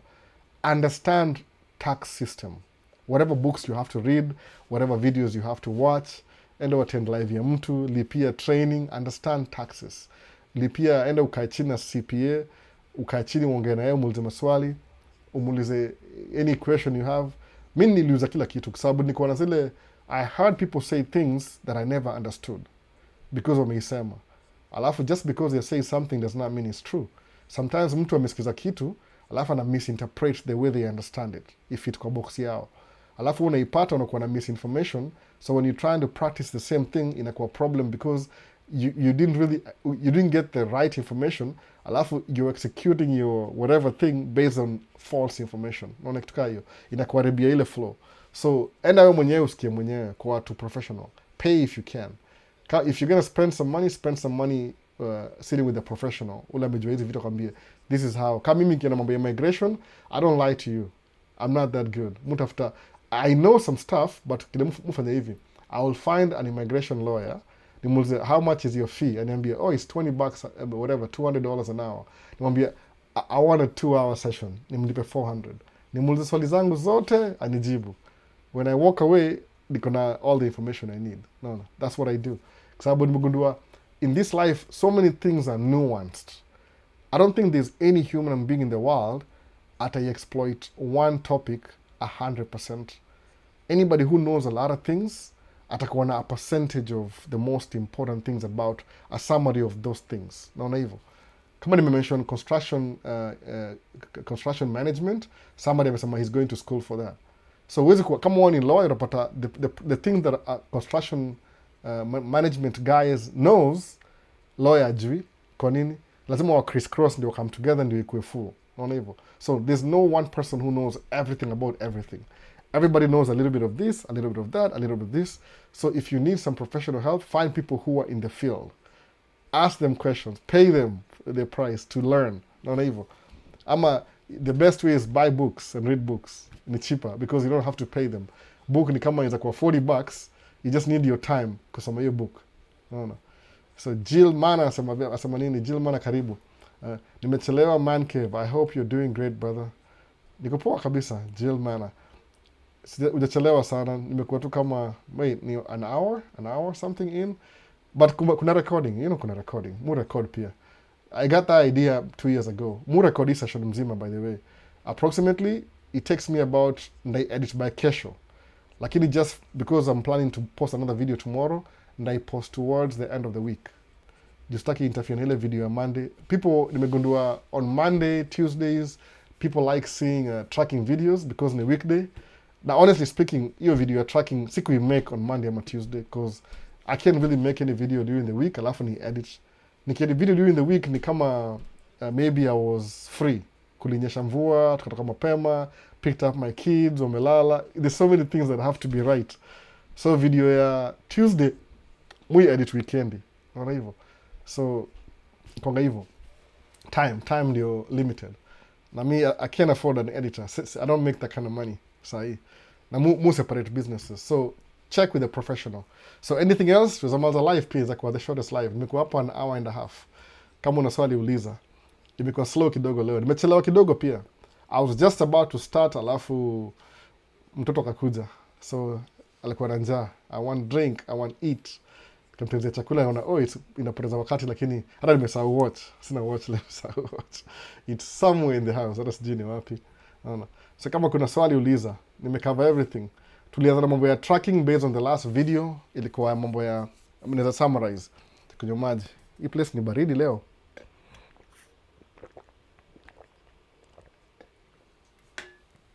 Hii kombe yangu beat up tumbler. Naona. Nianza na mambo ya tracking. Jill man umesahau nimevaa t-shirt ya this is a company that I work for, mwoga subcontractor now.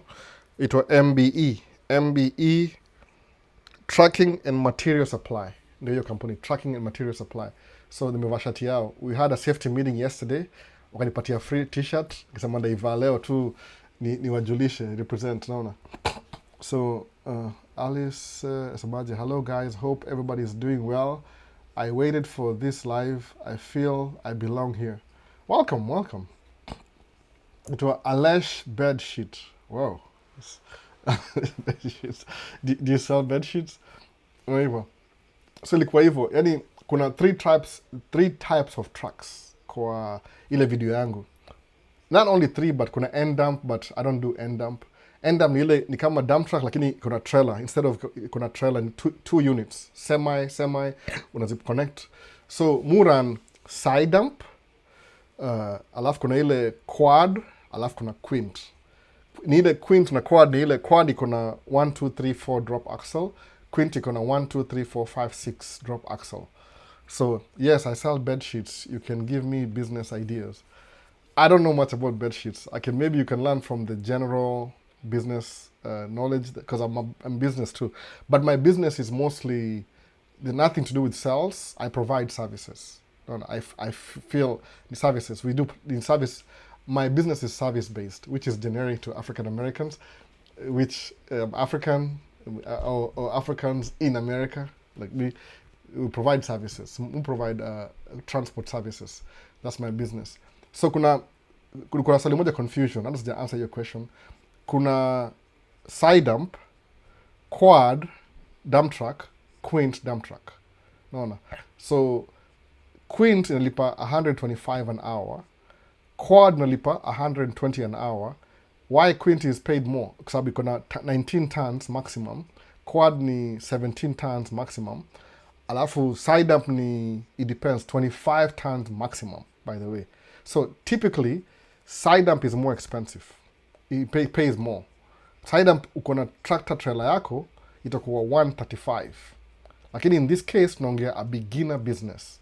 So what you do ni hivi, you will buy a truck, ile the front section ya truck, ile the tractor, America ita tractor, ama the prime mover, not the trailer, the prime mover. This company, they own trailers. This company, they already own trailers, like 53 trailers. So you'll take your truck, go lease with them. So they should be paying you 135 an hour. But since you're pulling their trailer, they will lease the trailer to you. That's going to cost you some money. So their trailer ni 117 an hour, but like 135. So whatever that figure is from 35 to 17, that's what they charge you per hour for leasing their trailer. But their trailer, they maintain everything except some things, like maybe inside tires, which could be your fault. They do the outside tires. Like general repairs, they cover all the repair cost. So you pay them, you're just leasing the equipment, nothing else. So for entry level to construction business, which is maybe 7-8 months a year kind of business, utaanzia, you buy your own tractor, you pull their trailer. Itakuwa cheaper even in the beginning. Because they have trailers, but they don't have enough tractors, now by you buying a tractor, you're fulfilling a need. So they'll keep you busy. They'll make sure you're busy. Because they are making their money from you, you're making their money from the contractor. So everybody's happy, okay? Entry level. So kubai tractor ni kama 60K, which is a lot of money. A lot of money, 60K is a lot of money. But siku hizi kununua a good SUV in America, brand new, is about 80,000 to 100,000. So some people will still buy the SUV. But instead of buying the SUV, you're better off buying the truck for 40,000, pulling the side dump for 1 or 2 years, than buying your SUV later on. Kwa nini? Because it might take you 2 years to pay off the truck. How much do you make a week kwa hiyo side dump? Ni 8 months. 8 months. So unapiga hesabu yako. Because you're pulling their trailer, itakuwa 117. They might increase the rate because of expenses ya mafuta nini, but hiyo ni next month. They're giving it a month, mambo ya mafuta make expensive, or how that goes. So averagely, utawak during the peak ni kama 50 hours, musema hivyo. Could be 60. So unaanzia kama 117 times 50, no, times 50 hours.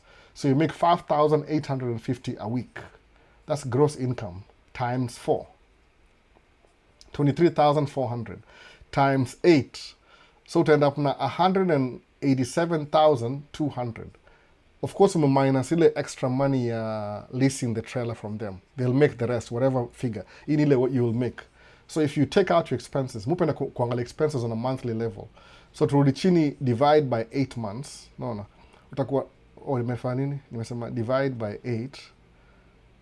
Nimesema divide by 8. Divide by 8. Divide by 8. 23,400. So ukinunua truck ya 40,000 US dollars, 40,000. Chances are you could finance the truck for, did you visit Alabama? I know I don't live in Alabama.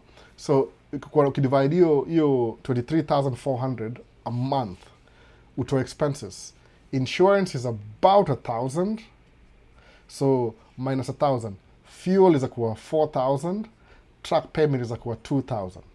So you need 6,000, 7,000. 23,400 minus. Minus 7,000. No. Tabaki na ngapi? 16,400. Hiyo ni ile entry level, ile dump truck. So 16,400, let's say your expenses, monthly expenses ni 6,000. Minus 6,000. Utabaki na 10,400. 10,400 times 8. Utakuwa na 83,200 at the end of 8 months. 8 months. So anything after 8 months ni bonus. But that's what you make, 83,000. Ushalipa your bills in the house. So now 83,000, because ni 8 months, you need some money to cover 6,000 times 4. Maybe alafu utakuwa insurance, you can drop it, because insurance kuna 2 types. It's active when you're running. It's dormant when your truck is sitting. So when it's active, it's about 1,000. When your truck is sitting, it's maybe 150. It's very affordable. After, if you want, you can pay for 4 months in advance for maybe less than $1,000. 4 months in advance. It's parked now. In case a tree falls on your truck, they will still compensate you. So you still have your insurance active. So nisemeaje, suppose ubaki na 83,000, ujilipe 6,000, 6,000, 6,000, 6,000 times 4. You need 24. Minus 24,000.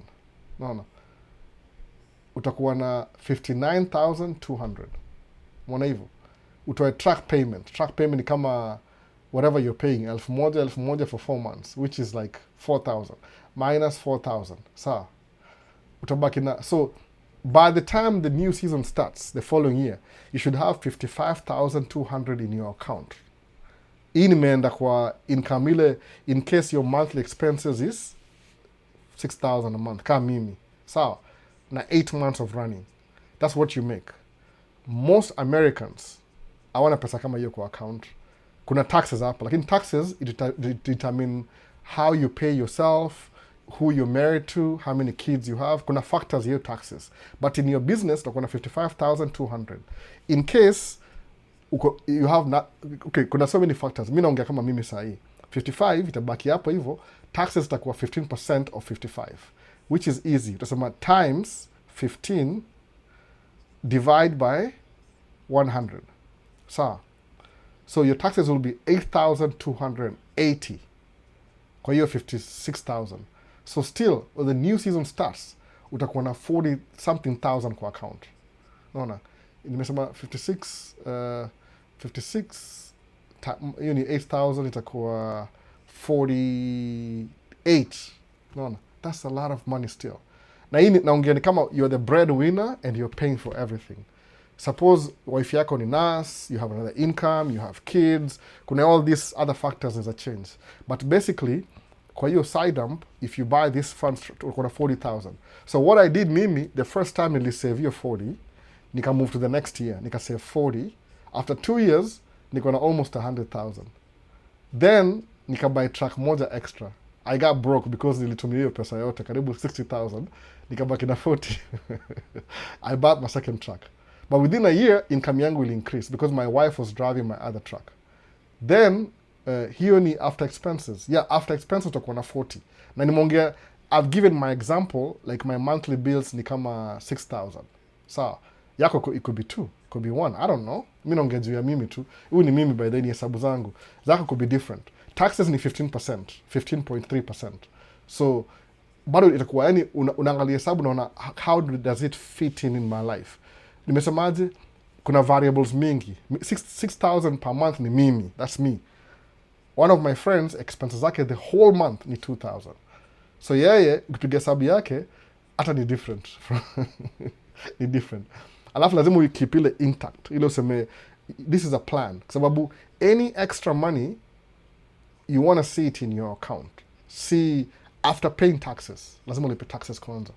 Then whatever is left after taxes, then that stays in your account. Ukika 1 year, if suppose kuna 40, nimesema 56 minus 8,200, itakuwa maybe 8,000 in taxes.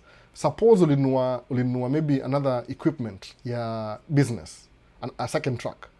Utalipa 8,000, itakuwa maybe hata 0 kwa sababu you instead of the 40,000 ulitumia yote kununua another equipment for the next year. That itakuwa 0 taxes. You won't pay any taxes.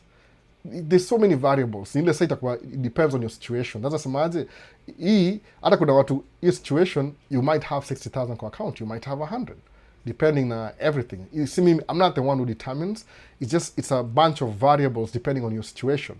Lakini overall ni ile most Americans wala wako na regular jobs, hata nurses kama na make 10,000 a month, alipe taxes maybe ni 27%, maybe 3,000, nabaki na 7,000. Expenses zake za nyumbani ni 5,000, ana save 3,000. As an employee, it's really hard to save even your 3,000. Do one emergency na happen, you've lost all the money. Naona. Na hii truck umenunua hii in the first year nasema 40 something thousand, ulinunua truck mzuri ila ina repairs. If the truck has maintenance issues, then you'll probably lose half of the money. Lakini musema when you're buying a truck, nunua truck reliable in the beginning that can last you trouble free at least minimum 4 years. Hata ukiona kama trouble is coming after 4 years unaweza iuza upgrade na ingine tena mpya kidogo tena uanzie. Yani you're always maintaining a good reliable equipment, alafu it will enable you to kuwa na kama mimi naongea situation yangu saving 40,000 every year. So 40 ni mimi mu driving side up by the way 2024. So wife was driving my truck, then we had a driver, so the imechange variable. So ukiongeza truck 3 sasa kama nilisema ni 40,000, hiyo ni ile nimetoa 6,000 is what I pay myself. Ukiingisha dereva hapo hivyo, chances are same condition everything, because now instead of me paying 6,000 I'll pay the driver 6,000. Driver will pay a little bit more. Kama driver yume kama 8,000 a month. Nikaka driver for hizo the same months nabaki na 40 times 3. Inakuwa 120. Utoe taxes kama ni 8,000 itakuwa 24,000. So instead of paying taxes kama una gari 3, just buy a new truck every year. Ndio seme nilikuwa na 120 but I spent 80 on a down payment on a new truck, nikabaki na 40. Sasa hiyo 80 maongeza next year, your income will go up again. Buy another truck. Nilikuwa na 120, sasa itakuwa labda ulikuwa na juu muongeza 40 ingine nilikuwa na 160, I took 80, I bought another truck, nikabaki na 80. Alafu nikalipa so inakuwa you keep doing it sababu kama ni continuously aiishi, naona. At some point nasema nilikuwa na 250, nikanunua business office kwa nyumba fulani for 100,000, nimebaki na hii. So periodically, pole you're growing. Naona hivyo, you're growing. Mbona sasa pole? That's what I mean by that. Aishi saa hii ati I'll just do it this year, then I'll stop. Hapana, life goes on. As long as you breathe, you're eating, you're sleeping, you're whatever, life inaendelea. So hiyo ndio plan sasa. So suppose at some point by the time una get track 5 hivi, useme now nataka kuanza kama Maisha States kama Albo, niambia wasee my own version of my own story, utaenda kununua hizi podcast equipment in one take. Alafu utasemaje, hii podcast utai-link to your company. Useme this podcast, it's for my marketing, my company. Justify that it's part of your business, utai-write off. So you won't pay taxes on the equipment. Kwa nini? Sababu na believe if it's part of the business, ni business expense. Now you can afford $800 microphones kama hii. Naona? That's how you do it. Alafu inakuwa somebody akuangalia from unashindwa, is it really easy? It's very easy. You just have to do it. Naweza sema hivyo. In simple terms. It's not as simple as I say, but ni ile it gets so easy that anybody can do it. Ni ile tu at the right circumstances na understand uta build your future. Other people will do this with their employment, by the way. You're a really good employee, you're making a lot of money, you're paying taxes, but even as an employee, utaanza business ingine on the side. So because you have a business, ina qualify kwa tax breaks. So whatever you make in your employee, ina trickle down kwa business, whatever taxes you're paying, high taxes here, unairecover na hii business hapa. Unaona hivyo? Hiyo ndio strategy sasa. And once umeanza kuifanya, ni kama inakuwa tu kama clockwork. Unaona? Haiishi, inaendelea tu. Umeona? Hii ni example tu ile a glimpse of what you can do ukianza history ya business. So but Q&A ilikuwa nini? On Chelewa ilikuwa asemaje, we need a name for the series. Albo fans, I propose Albonias. I don't want my name to be associated with this channel, by the way. Kama hujaijua. Msema tu I'm Albert because it's my name, my colonial given name. Naona, lakini ni Maisha States. Naona. Man Cave. Trademark hapa ni Maisha States. Kuna Man Cave Live, Man Cave Talk, Man Cave nini ingine, Man Cave Live, Man Cave Talk, Man Cave Clips. Hizo ndio hizi nini. It's nothing to do with me. That's why I associate myself from Maisha States because ni brand kivyake. Naona, Maisha States. Ni Maisha States. So lazima nime content ifit in kwa hiyo name ya channel. Ilikuwa discovered sometime. So Albonias itakuwa a little bit different. Itakuwa, it has nothing to do with me. No. Somebody else could do exactly what I'm doing with a different name. Naona hivyo. Same thing. And I'm more encouraged to say, just share your experience. Usifocus, if you're making money doing maybe your commentaries daily events kama news, fine. Lakini anza segment moja kwa hiyo channel yako ya kushare your information. Sababu one of the beauty ya kushare your real life experience na watu ni ile, people get to learn from your experiences. Especially kama ni positive. Naona. Kama mimi, it took me a while to figure out this is exactly what I was doing. I was just reading books, trying to implement as much as possible. I'm building a structure, a business structure.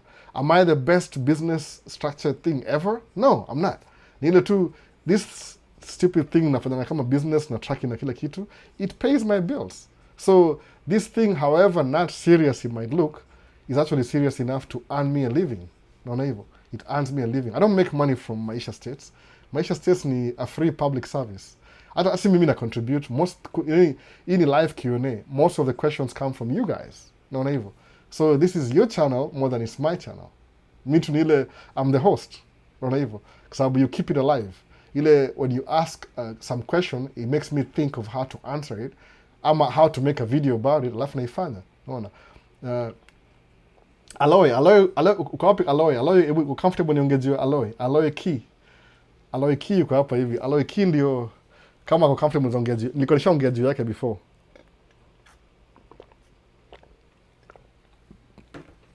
I think ni Aloy Key alisemaje, sometimes you're comfortable akiwatch hizi videos za driving. However, kama nikimake video, if I'm running errands, ni make video. I'm driving from this point to this point. Sometimes more, if I have something to say, because of the privacy of my vehicle, there's nobody around me, alafu it's safe enough. Once nimeanza before I start moving na record. That's why videos zangu zikuwangi scripted, because if I'm driving. The cameras are recording while I'm driving. So ndaanzia point A to point B. I'm not going to touch the cameras until I get to point B. Then ndazima, then I can start again. Naona hivyo. So I use the opportunity to answer some questions. Ama to share my thoughts if I'm driving. So, same thing with trucking. Mostly I make video while I'm driving truck, I'm sharing my thoughts, which when it's safe enough to do so. Mostly is when I'm heading to a job site off the clock, or I'm coming from a job site to my parking lot off the clock. Sometimes during the clock, if time allows. No, I'm just doing the thing. Kama video ya kesho, the next video, a teaser, naofanya round trip ya hiyo job. It was busy in the beginning, then it got a little bit slow. So ile ikuwa slow, we're just picking stuff, tuna drop one way, tunarudi empty. So video ya kesho ama ni Monday ama Tuesday something itakuwa about round trip ya the same job I was working at. I got a chance to make a video. So as much as hiyo video ni ya ni video ya I'm sharing my thoughts, angalia ile deep down ni nini, I'm sharing my job the whole trip. Juu nimeanzia hapa nikaenda nikadump na nikarudi. I tried my best. Hata kamera zangu hizo switch, siku hizi switch camera hivi, ile ma DJI zinaangalia mbele zinaangalia nyuma, unaona exactly what I'm doing dumping. So nisema I need another angle ya kushow vile my truck ile inside the cab nikidump. Alafu hii kitu inasaidianga. The reason why I started doing this video in the beginning ile, I knew one day I'm gonna have drivers. So most of my drivers muambiaje, they don't do it anyway. Muambia, go watch this video. Because I made a video going to the job site. So go watch this video. Alafu wana watch, wanasema, oh, I get it now. Inawapatia ile a glimpse of what they should do when they're driving truck. Naona hivyo. So as much as mu share my thoughts while I'm driving, angalia the deep down secrets behind that. Na just kwa share hizi video kwa TikTok, I'm sorry. TikTok iko na limit ya iko na limit ya video, it can be long enough. But kauko TikTok, it won't hurt you to kwenda YouTube. Same name, same channel. Hata kuna link kwa my page naitwa Maisha States. Same, nimeka the same profile picture, same name, same everything. Same everything. No, nataka keep a consistency. Kuna YouTube, niko na Instagram. Instagram sijui kama iko na Maisha States. Ito Maisha States? Let me check. Instagram name. Sijui kama ni Maisha States. Instagram, IG ni nini? IG. I think ni Maisha States pia, if I'm not wrong. No. So to confirm. Inaitwa Maisha States Official. Juu kulikuwa na Maisha States ingine before. Maisha States Official ndio Instagram. Alafu kuna Maisha States YouTube, kuna Maisha States TikTok, na kuna Maisha States YouTube. Nimesahau gani? TikTok, Facebook, Instagram, Facebook, TikTok, YouTube. Same name, same profile picture. Nafani change your profile picture near 2024. So if ukimiss your video, enda YouTube utaziona. Naona. If you have time, you need very long unscripted videos. Naona hivyo. So unapata I'm driving. So besides mimi sharing my thoughts and my shenanigans, kuna hiyo view ya driving. Your video tells you like this is how the roads look like. Nikiturn, unaona vile nimeturn. There's somebody hapa hivi akona watch hizo video, imemsaidia sana ku navigate through life yake ya US as a new immigrant. Juu yani kama amekuja hapa juzi but ni kama ame-prelive the experience through the videos. No. That's how good it is. If you're thinking about tracking, mu use a 3-camera system when I'm driving. So pretty much you can see what I'm seeing in 3 angles at least. I can't do 4 because itakuwa too complicated. Maybe in the near future, okay, make better cameras. Lakini mtu yako kamoja ile, yani if I'm driving ni hapa ni left hand drive. At least camera zangu, they have to be in a place where I can reach out nirudi. So I can have one on the passenger side, but that's too far away. See, my hands are not that long. No. I have long hands, lakini see that long kwa passenger side. So muweka kwa hapa mbele yangu kwa dashboard huko juu, ingine kwa dashboard hapa katikati, alafu ingine hapa nyuma. Ile mnaona view ya truck, view ya nje, na mimi nikiongea na nyinyi. So hiyo 3 angle itakusaidia kuangalia exactly where I live, exactly what I'm doing. So besides the shenanigans, whatever I'm doing with the truck, that's the real job. Naita round trip ya hii job. But still I mention job specifically because I'm going back there again. Mutu I avoid jina ya job because sometimes when you call the job by its name, the contractors can watch the video. I don't want them to watch the video, by the way. Hii ni ya Maisha States. Sitaki watch a video side. Maybe 3 years from now, but not today. I'm going back. Ni job probably on Tuesday ndaka huko tena. Hatujamaliza hiyo job inaisha July. So I'm going to be back there again. Sometimes, okay, watch video, they might take it positively ama negatively. I prefer positively. Kwa sababu inakuwa the greater good ya everybody. I'm not doing anything I'm not supposed to. It's just they might have a problem with that. Naona hivyo. Lakini the good thing ile, whatever I'm doing is not interfering with my job or with their work. Naona. Unless they have safety concerns wataniambia. Lakini mostly nikirecord muanza kama niko stationary na stop kama niko stationary. That's it. See, I don't do stuff while I'm moving. Unless if I do that, feel free to call me out on it. No. Tusaidiane. So next ni gani hapa hivi, brother, I'm running a fleet of vehicles in Dar es Salaam. ride sharing. I'm trying to use your formula of growing my business. I'm really struggling to break even. Do you ever offer coaching? Jill, man, I can't really offer you coaching. We have to talk. Like, basically, if you call me, I have a number. You call me, then we discuss the situation. Nakwambia, this is how I handle it. Come a fine tuning. Like, you'll share your experiences, then I'll share my experiences. Then through that, you can learn through. Most of the time when you're discussing your business with somebody else, you're comparing notes. No, that helps you see like where you're bleeding money, where what you can do better. Ndio hivyo sasa.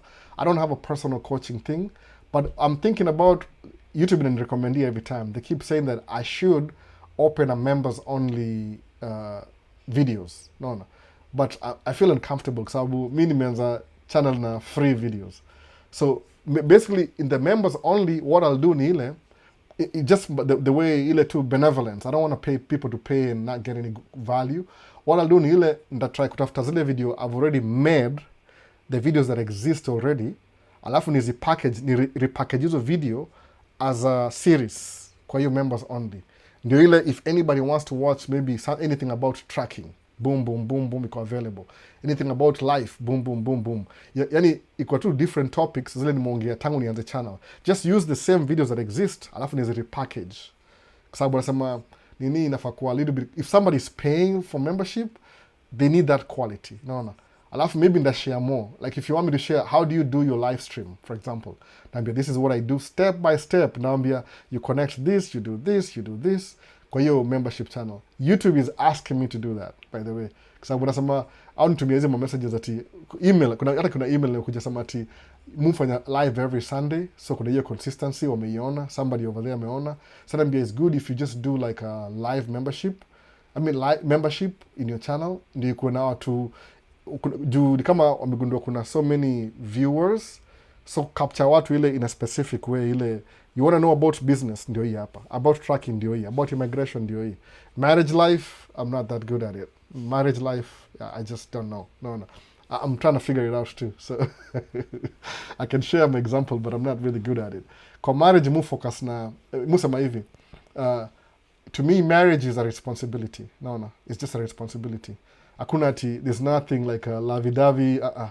Musema, I have kids. We share kids with my wife. I have kids. My biggest thing is to focus on raising my kids. Period. Nothing else. No. Until from this age to this age. Same thing my parents did. Hakuna script, same thing. Waliniraise mpaka nikakuja kwa Maisha States, America. Then I said, oh, those are my parents. I hate not seeing my parents. I pulled them over and called it out. It was unfair, but it was fair because the fact that I brought my parents over, my whole family wakawafuata pia. So there's more of us here in America than in Kenya. No. It's gonna 5 kids and 2, so we are 7 of us, 6 tuko hapa. No, which is a good thing. So I mean, it was selfish. I didn't see my mom for 7 years and my dad. Nikawa invite, they came over. Alafu nikamwambia, what are you guys thinking of staying here? My dad, no, going back. Akarudi. Maadhi akasema, well, we'll see, akabaki. Next thing, Buddha akakuja, whoop, 3 years. So family life, I'm not so good at it. So if I share family life, basically in general, the reason why I'm saying I'm a little bit better in business, whatever I do works. So it works. See, rocket science, it's just something that you think about it like, hey, which are the best practices for business? More insist, something that I learned from a book. See, mentor, live within your means. It doesn't hurt you to live within your means. Then occasionally, break out, because when you live within your means, your budget is kind of tight, you're good, you're on track. Then if you need something, because you live within your means, that means you're saving more money. Occasionally, if you need to go on vacation, the money is waiting for you. It's there. No, you're not missing out a lot. You live within your means for a season. Then if you want to go on vacation for a month, you still have the money. It didn't go anywhere. No. You're postponing your expenses. You're living with your wants. You leave the wants, the things you need are careful. So if you need your wants, they're 6 months away. You can even have a new formula. Say, I'm gonna needs every 6 months once. Needs once. Ama useme uweke kama 3 quarters, useme 4 months needs every third once. 1, 2, 3, 4 once. 1, 2, 3, 4 once. When they spread out. That's good too. No, no. You're not losing anything. Traveling is a really good experience, by the way, especially with your family or your loved ones or the people you, whatever, friends, because you create memories. You'll never forget a travel experience. No, no, you'll never forget it. So even if you're paying for it, it's worth it for the memories. No, no, life is about making memories with the right people, with the family and everything. So come on as a travel every 2 years, do it, man. It's good for you. Absolutely do it. No, no, usiseme ati hold back. But when you're paying bills and you're busy on your grind, focus on your grind. Alafu occasionally move out. Alafu ukiona kama frequency your money is accumulating, which it will automatically because of your practices, angalia another valuable investment, especially if it produces cash value. Because what's going to happen ile as your money grows, you're living within your means and you're saving extra. As your money grows, itafungua more opportunity ya kama tuseme another investment, that cash producing investment. So when you invest in that new investment, because you already have the money, utapata, remember that travel experience you had that was like every 6 months, uta increase frequency to maybe every 2 months. Alafu upata ile tume invest another property, ikupatie cash value. Remember those 2 months you increased, itakuwa every month sahi. Unaona frequency ina increase. So utakuwa na needs want. Ifike mahali needs want. Ifike mahali kwa tu, it's just needs and wants. It's just I travel, I work, I travel. It shall catch up. Unaona. Alafu ifika mahali itakuwa tu, now you're dealing on wants. Even your needs ni insignificant. You just travel for nothing because you're making money, you'll invest. Now hii cycle at most is the last 15 years. You could pretty much be 100% retired in 15 years kufuata hii method. Alafu, I mean, if you just travel for fun. Now you might not even be like a multi-billionaire. Utakuwa na investment moja maybe a 2 million ina produce cash flow ya whatever money. It just keeps you happy. You don't need billions to be happy. Sometimes kuna wasa kuna 20 million too, alafu you're okay for life. No. Easy figure to, don't let the figure scare you. Your rich life, it could be $2 million. No. Now uko comfortable, retired and secure. Whatever the economy does, uko sawa tu. No. That's what I'm saying. See, Mrs. Strive kukuati get money for the sake of getting money. Apana ni ile tu, you're buying your freedom back. Oh, I want to go to sijini wapi, Singapore for 2 weeks. All expenses paid plus some cash in your pocket. Unachukua watu wako mnapanda ndege first class, mnaenda huko. Mna experience everything, mnapiga mapicha. If you want, you can share on Instagram. If you don't want, it's okay. Unamaliza na hiyo story, alafu narudi. So you're not making a lot of money kama Elon Musk, lakini you're able to travel every 2 months. Na job unafanya tu whenever you feel like it. Anything else you need in life? Ukiduplicate hiyo story after 15 years, now utakuwa na territory ingine ile hata ya private jet tena. Sasa naona that's what it is, by the way, consistency. Na ukianza usigive up, by the way. Ndio muona kama nikiendelea hii trajectory nda retire in the next 10 years. I won't even need to work. But knowing myself, I'll still work. No, knowing myself, I'll find something to do. That's what I'm saying. No. So next nigani, before nisahau questions I was saying, watching your videos while in Kenya, Nicholas Chemelil, watching your videos while I was in Kenya, out of your videos, I came to the US, did CDL, now I'm getting training with WANA. I was in St. Paul last week, and God willing, next year, I will be there. Good, man, that's good, Nicholas Chemelil. Really good. WANA is a good company to start.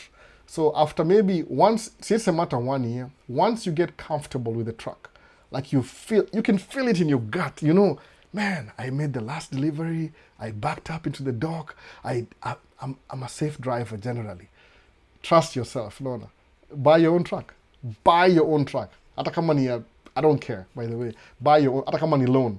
Just don't do the lease purchase thing. Lease purchase is tricky. If you don't know, you can call me. Umesema uko WANA, you have my US number. You can call me, we can talk about it. Lease purchase is tricky.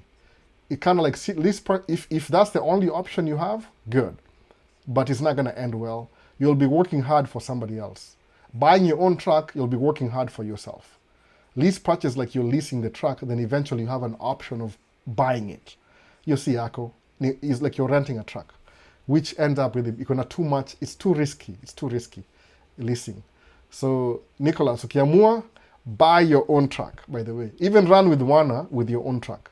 Believe me, quit anyway, because they will try and discourage you because they're not making as much money as possible. Some businesses are not structured to run with you as an owner. They're only structured to run with you as a driver or lease purchase driver. No, owner operator driver. Sometimes you have to leave Wana ndio uone hizo benefit. I'll be honest with you. Mi nikuwa Swift for 2 years. There was nothing for me at Swift. Nothing. Kabisa. I had to move on. Nikaingia construction. But again, the knowledge, ile basic, ile CDL, work, that knowledge is consistent. Once you get the license, it will get you to where you want to be in life. No. So, huyu ni Nicholas Chemelil. Uni Machota Martin. Leo pia ongelea kuhusu financial investment strategies. Example, to make 1 million in 10 years. Martin, weni mato ule wa Plymouth ama? Sijika ni mato ni Machota. It could be 5 years, not 2 years, by the way. Ni ile tu once umeianza. Sometimes, most people nimesikia, siku hizi kuna podcast. So when you listen to a podcast about these big people, how they made money, you'll be surprised that when they made their first million, they were not even aware. No. Their first million were bypass. They had to go back and rethink, how did I make my first million? Because they were not thinking about it. 1 million within 10 years, utai surpass na uta notice ata, by the way. Uta notice. Itakuwa, but tell unasema, oh, how much money do I have? Uangalie nyuma labda ni 4 million. When did you pass 5 million? Oh, that was 5 years ago. Really? Haukuwa aware. Watu wengi wakwangi aware, by the way. Life just goes on. No. But the moment kwa hiyo trajectory umeiset, ni kama cruise control. Once you set it, that's it. No. Kutakuwa na mistakes hapa na pale, but you'll figure it out. No. Mi sijaona mtu akifail hivyo sana. Watu kuna trajectory na kuna plan. You rarely fail. Ni hiccup tu. Ni kama utakuwa na pothole moja ingine, mostly ni smooth. Mwana hivyo. So Martin, ni wewe ama sijika ni wewe? Hey there, Albo. It's been a minute. Uni Kalama asema, hope you're doing well. Been busy with school. Happy to be back and catching this live. Here for some life lessons. Keep up the good work. Thank you. Appreciate it. Stay in school, man. Finish school. That's it's just a moment in your life. You'll be in school in a few years, then you'll leave. And that will pay off later on. You'll see it. So, nimerudi push the channel with comments hadi tufike 10K for the giveaway. Sasa hakuna shida. Jakalama amejaribu sana kuwatch most videos. But just finish school. Don't worry about it. 10K itafika. It's growing. We've grown sana, by the way. I think so. I don't really look at it. Musa mwacha ni surprise too. But, I mean, tutafika. Wacha nijaribu hii mambo ya membership yona itafika wapi. Mwona. So kuna Dero Travels, agree Maisha States.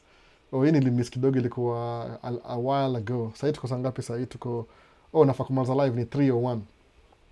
Doing amazing job. Thank you. Dero Travels. Thank you. Thanks a lot. Alafu, hata wewe, you're doing a good job, by the way. I watch your TikTok videos. Albo, what's your take on this? Currently, I'm undertaking a course in aviation.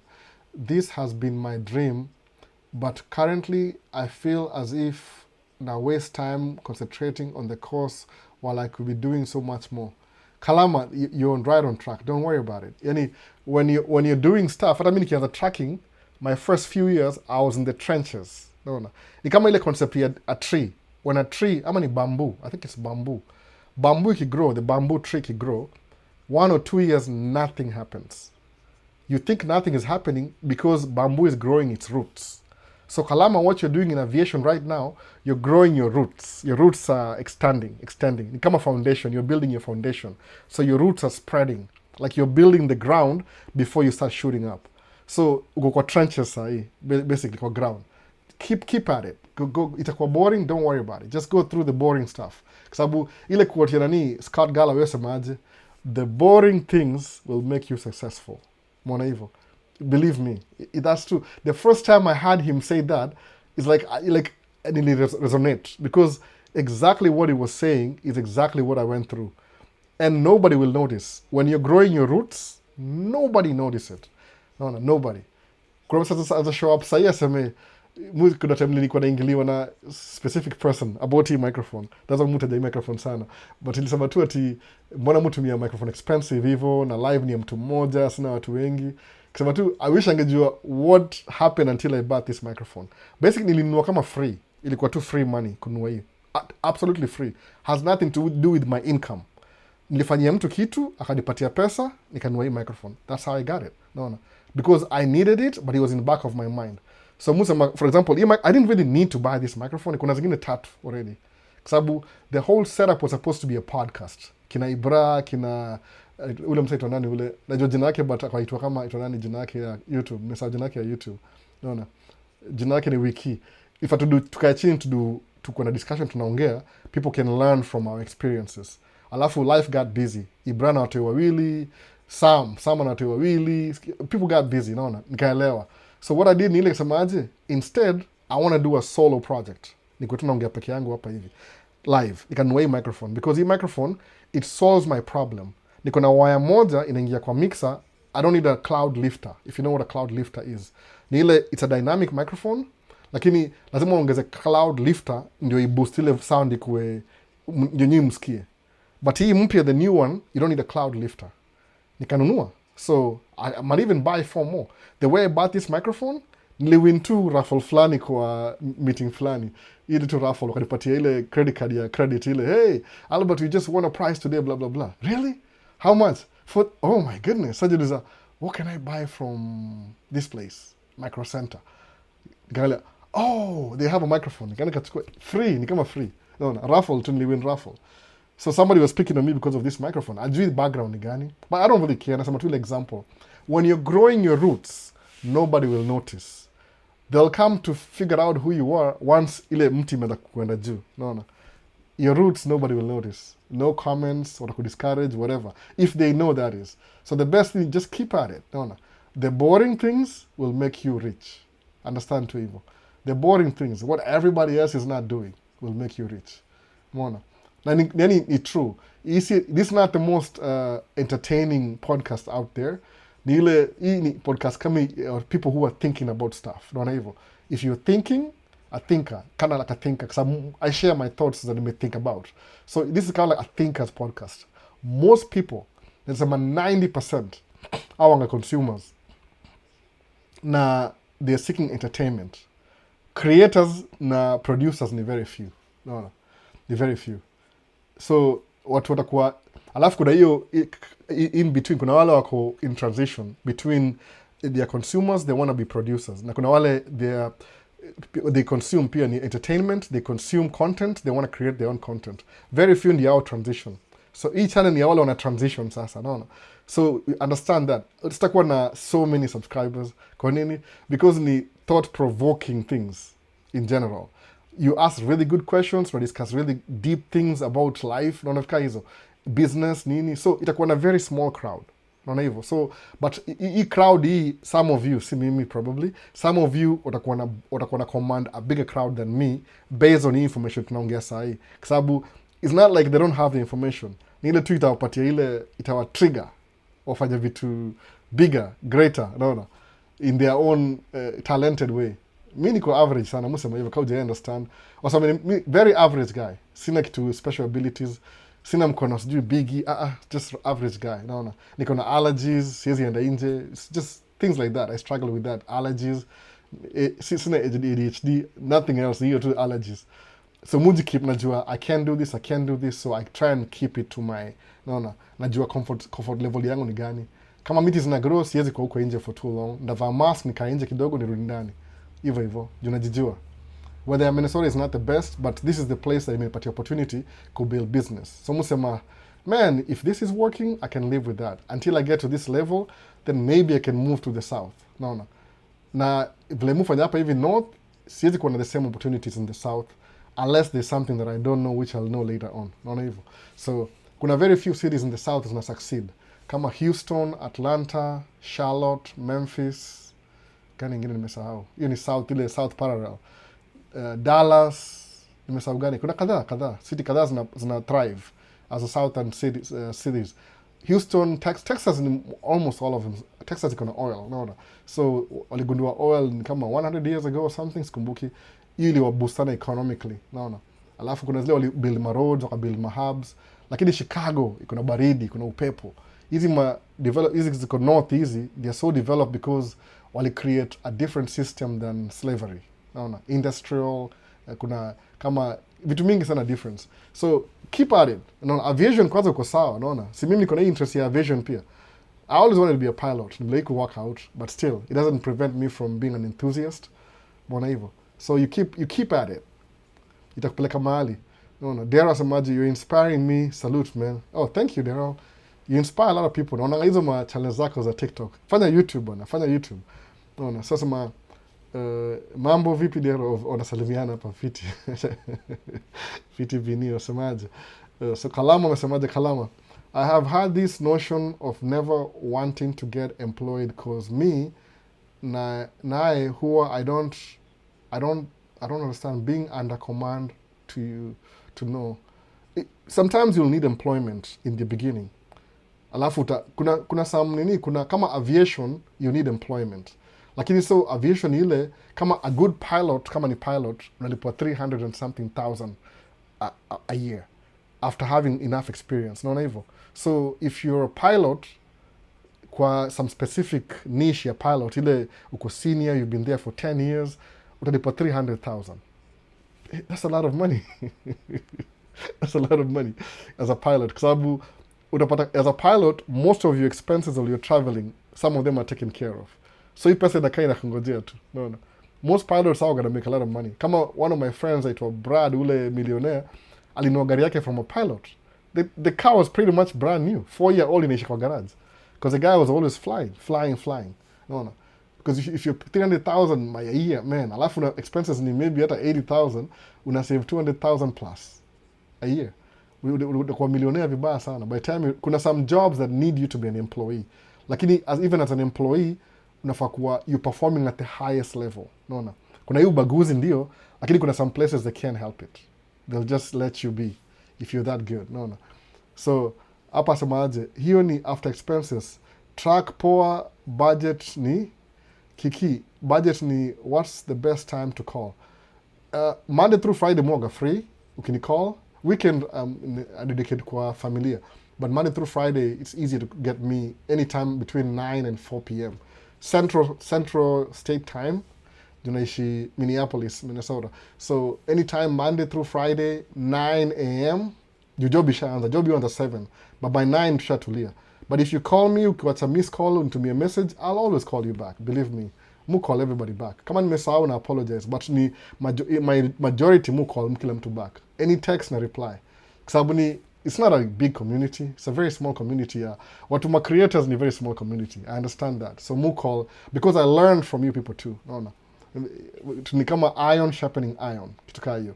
Na share experiences inani boost, tunaboostiana kila mtu. We are sharing the same experience back and forth. Hata hiyo call najua itakuwa more productive to mimi than to wewe. You just don't know that yet. No. Juu utakuwa mahali useme utani encourage pia after your call. Because you're probably maybe missing one link. Alafu mimi ndakuconnectia, lakini by you sharing your experience, utanijenga pia mimi. Naona hivyo, ni kama back and forth. That's how nimeanza kila kitu hapo by the way, hata kudo live. So do you know how much you influenced my life? Before I make financial decisions, I view it in Maisha's angle. Ndovu. Oh, I don't know. Tell me. I'll be glad to. It's good to. It's not even my experience. It's just the right way of doing things, which we're not taught these things growing up. That's the problem. We don't really, kama mi sisema, my parents don't have a financial background. Ile kama, I learned from books, which I get it. Ongetoa wapi hiyo nini information. Kenya was a colony. No. Alafu, hakuna mkoloni akanifundisha wa Kenya financial. Most people who are lucky enough to learn finances, ni ile their parents walienda kusoma abroad. When they came back, walikam na hiyo knowledge because waliona vitu from a different perspective. Ukiangalia most of the rich family in Kenya, ile kuna generational wealth. One of their lineage yao alisoma ng'ambo. Just look at it, niambie. Kwa nini? They were exposed to a different economy than Kenya. So wanajua, naona, Raila's family. Alisoma wapi Raila? abroad. No. Kenyatta alikuwa England. So people were exposed to some different kind of things. Mwona hivyo. Nimusema aje kuja US kuvisit alafu itaku open up mind in a way that you would never ever thought. Mi mpaka leo ni ngumu kuexplainia my dad my financial nini, kwa sababu maybe my dad anaona kama you're still my son. What do you know that hivyo sijui kitu hiyo ni hard kumexplainia. I understand it's really hard, but the best ni ile tu I have to do it ndio aone, naona hivyo. So we didn't learn these things growing up, tumezipick tu along the way as we kept moving in life, naona.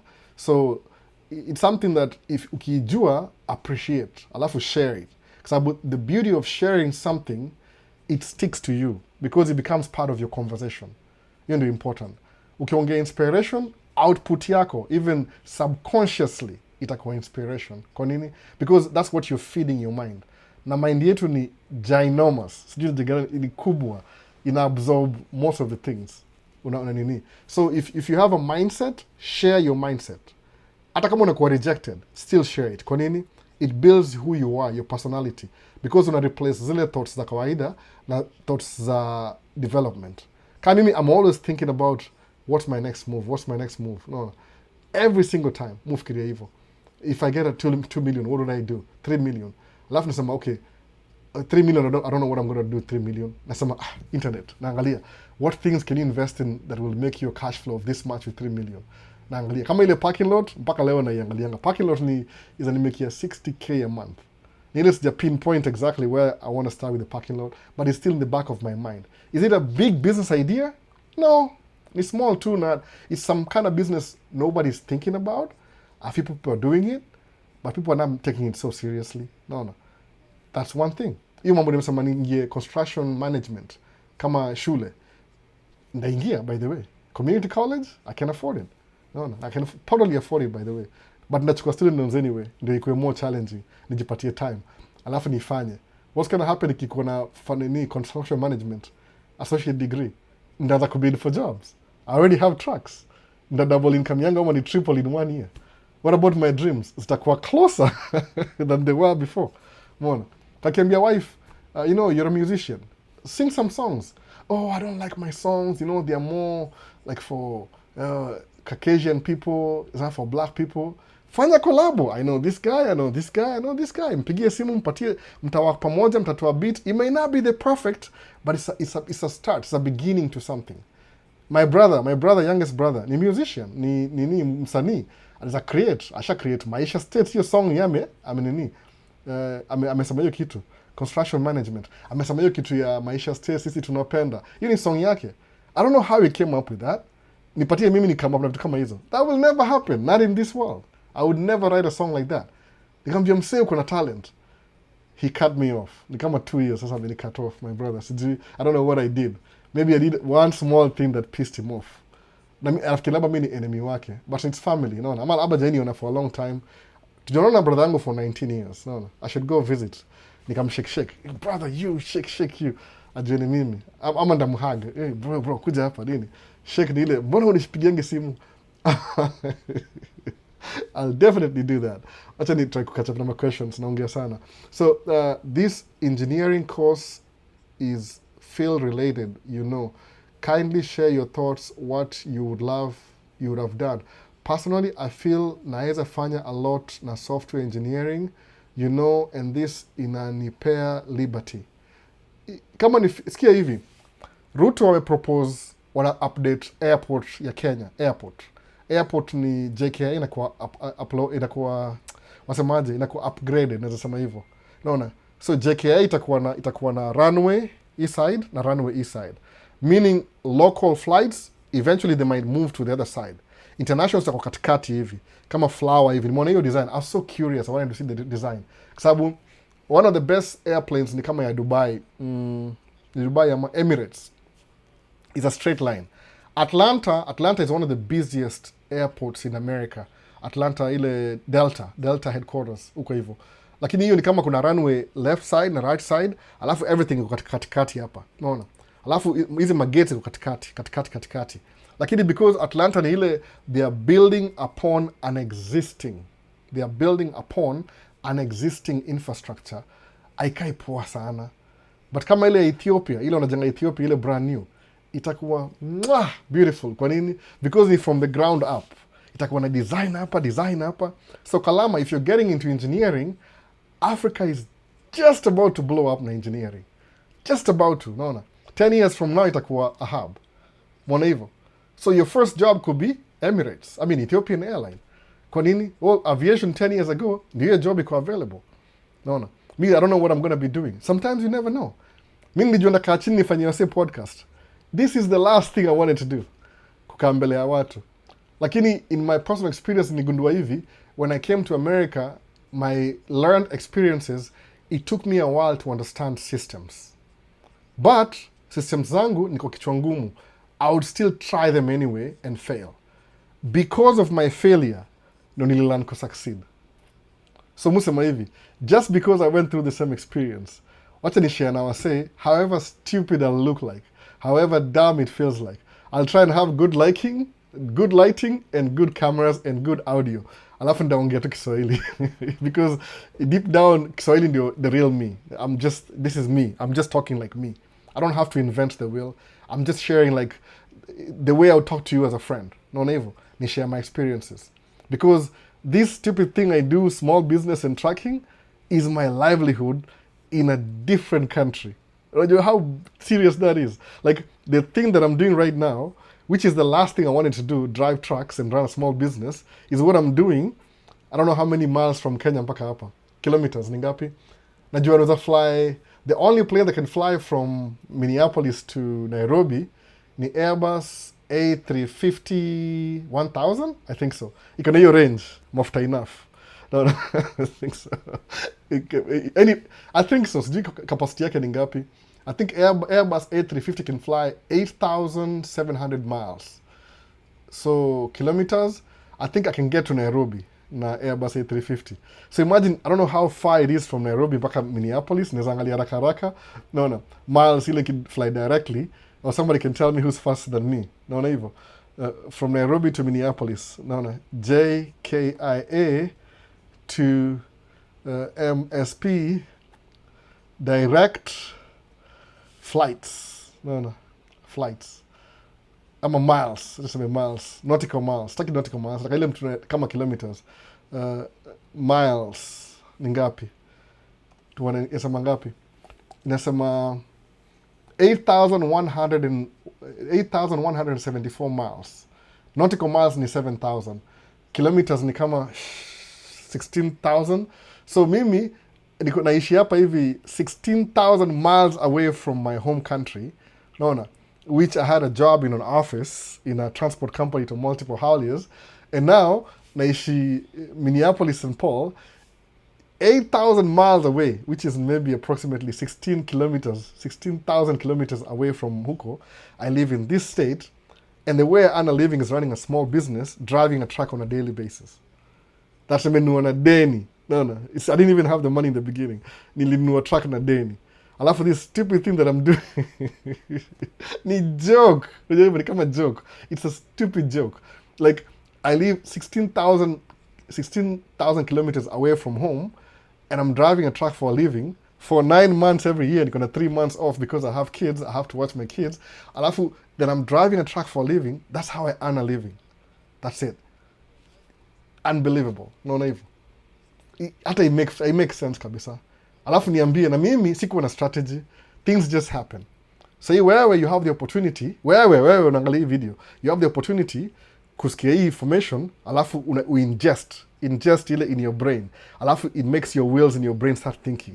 Alafu kiria, if Albo can do this, how can I one up Albo? Ile unitangulia kidogo, which is okay, by the way, I'll be happy for you. Kuja hapo kuwe better than me. Then you tell me how, you think I'm the best athlete? No, I'm not the best guy in the world. You are. No, when you do greater things. So imagine, it's a joke. It's a joke. I'm not the richest guy in town. Ile tu, una figure out life in a way it works for you. What's your rich life? Kuna msako worth 10 million. Kuna msako worth 2 million. The 2 million guy is more happy than the 10 million guy. Unaelewa hivyo? Ni about your rich life. Mi si desire kuishi kwa mansion. If it happens, I'm not gonna complain, but ndaishi tu. But mi sio goal yangu si hivyo. Ni watoi wangu tu ni wa raise. Actually, to be honest, deep down, I don't want to be super rich while my good kids are growing. They won't learn anything. No. Wacha nikuwe kama tuna struggle every day, the real life ndio wajue, oh, it's a struggle, look at, oh, we are, okay, ni first world problems. Oh, look at us, we are struggling so much. Oh, I'm driving a really old car. It doesn't matter. Anyway, wacha nikuwe mdosi after my kids move out. Ndio wasiwahi jua, wasiwahi jua. Because you can't pretend if you're not rich. You can't pretend to your kids. They're smarter than you think. Those little human beings. Mwana hivyo. So, if you're doing aviation, Africa is just about to blow up na your aviation. Sababu Ethiopia ina build airport. I think order planes. So itakuwa hub. Naona. Alafu angalia, mimi nimeangalia kuna umse plane spotter wa sijui ni Kenya plane spotter. Kuna kama kadhaa mu watch JKIA. The planes that come to Nairobi. I would love to see them in Minneapolis. Ni vile sisi hiyo si market yetu. Umeona? So, meaning aviation ikikuwa a thing, the airport, hata kama una blame Ruto, whatever, man, it doesn't matter. Is he the guy who signed the thing while he's on office? What, oil pipeline, Dangote, refinery Mombasa, wauze mafuta Zaire? Let it happen. Ni development. Kwa nini? Those things come with real jobs, by the way. Real jobs. Especially kama ni African, for Africans, by Africans, for Africans. Nimesahau gani?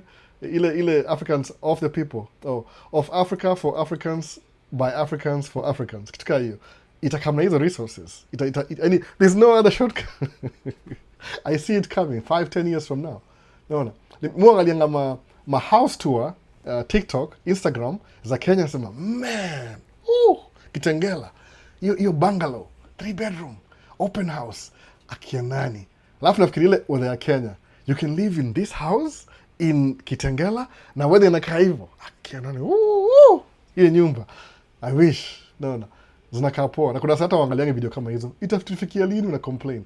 Au juu ni ile tu some few moves utamake tu, you'll turn some new few knobs in your mind upate wewe unaishi your life. Na uta notice by the way. No. Itakuwa tu kama joke. What's your rich life? All that matters. No. It's what gives you more freedom to do whatever you want. So lazima ukuwe billionaire. Billion is a lot of money by the way. A lot of money. Nikachina wife ilikuwa sijui how many years ago, maybe 7-8 years ago, tukasemaje, back then if somebody gave us $2 million, we'd never work a day in our life. In our life, but like lifetime. That is if I live until I'm 80. Something like that. 80. I just said 80. Until I'm 80. No. Maybe 40 years from now. $2 million imetosha. Just daily life. No. Nobody knows I exist. No, evil. And you can do it. It might take you 5 years to build that. Alafu you live the next 50 years because of the 5 years you put in the beginning. So Kalama, usijidoubt, go through the trenches, learn aviation, learn everything. Your airport if blow up, they'll need some things will be introduced kwa JKIA. Nasikia una plan to build railway, ile from Nairobi to the airport directly. Kama kuna hiyo freeway, railway is the next thing. What's the big thing na railway? Kama barabara iko infrastructure, ni kuongeza tu pila ingine hapa na kuweka railway, train. No. Si build train by the way, nimeingia construction na train. Tumebuild moja from 2010 to 2015, ingine kaza 2019, ndio imeisha this year. Unaona? Ilichelewa kidogo because of politics, lakini inaisha this year by the way, light rail, mbili. So ile tulianza na ile ilikuwa kuna blue line na green line. So tumemaliza green line extension towards the west of the city. Next thing ni blue line extension to the north of the city. Ni kama plus north, south, east, west. So kuna west imemalizika, east west imemalizika from St. Paul to hapa, hata labda tuongeza kwenda kuna river though, sijui kama itawezekana ile manini, lazima flyover, ni mlima, so they'll figure it out.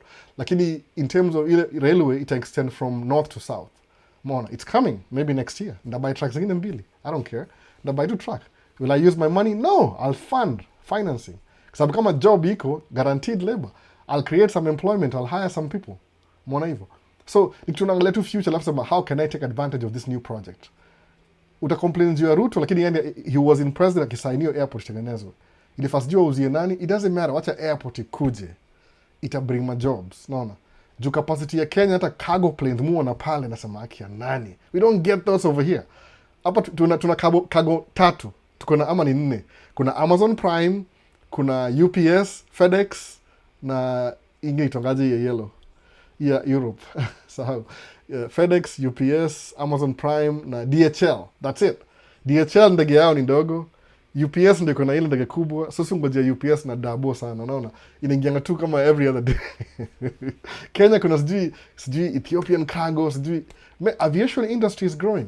Usi underestimate, by the way, don't underestimate it. Follow through, unaona kuwa prepared when it happens, uko ready to go, unaona. Tuta ni malzima Q&A sangapi 3 something nafa kumaliza nenda towards 3 hour. In future try to do live stream pale Twitch ukiwa job. I can't even you itakuwa the aero travel I can't stream while I'm working. It's so illegal. No. Unless I show speed in your full-time job, I can't stream while I'm working. Hiyo ni zero hiyo. It will never happen. It's so illegal. Jioni una show, you're telling them exactly what you're doing, where you're doing it at. No. Utaenda na mbele ya truck tena. They'll shut me down, wachukue license wa shut down kampuni na kila kitu. Hiyo ni mbaya sana, by the way. Unless somebody else is driving. No. So Nicholas Teomil, watching your videos while I was in Kenya, out of your videos, I came to the US, did my CDL. Now I'm getting training. You share your answer already, I think so. Ilikuwa Nicholas. Alisema hivyo before. Ama nimemiss anything. God willing, I'll be there. Good. Nishaongea hiyo kidogo. Ilikuwa nini? Alexander Kilonzo, hi. Nani mwingine hapa semaje? Yeah, remote work, but on the other side, I will have to forfeit my aviation dreams.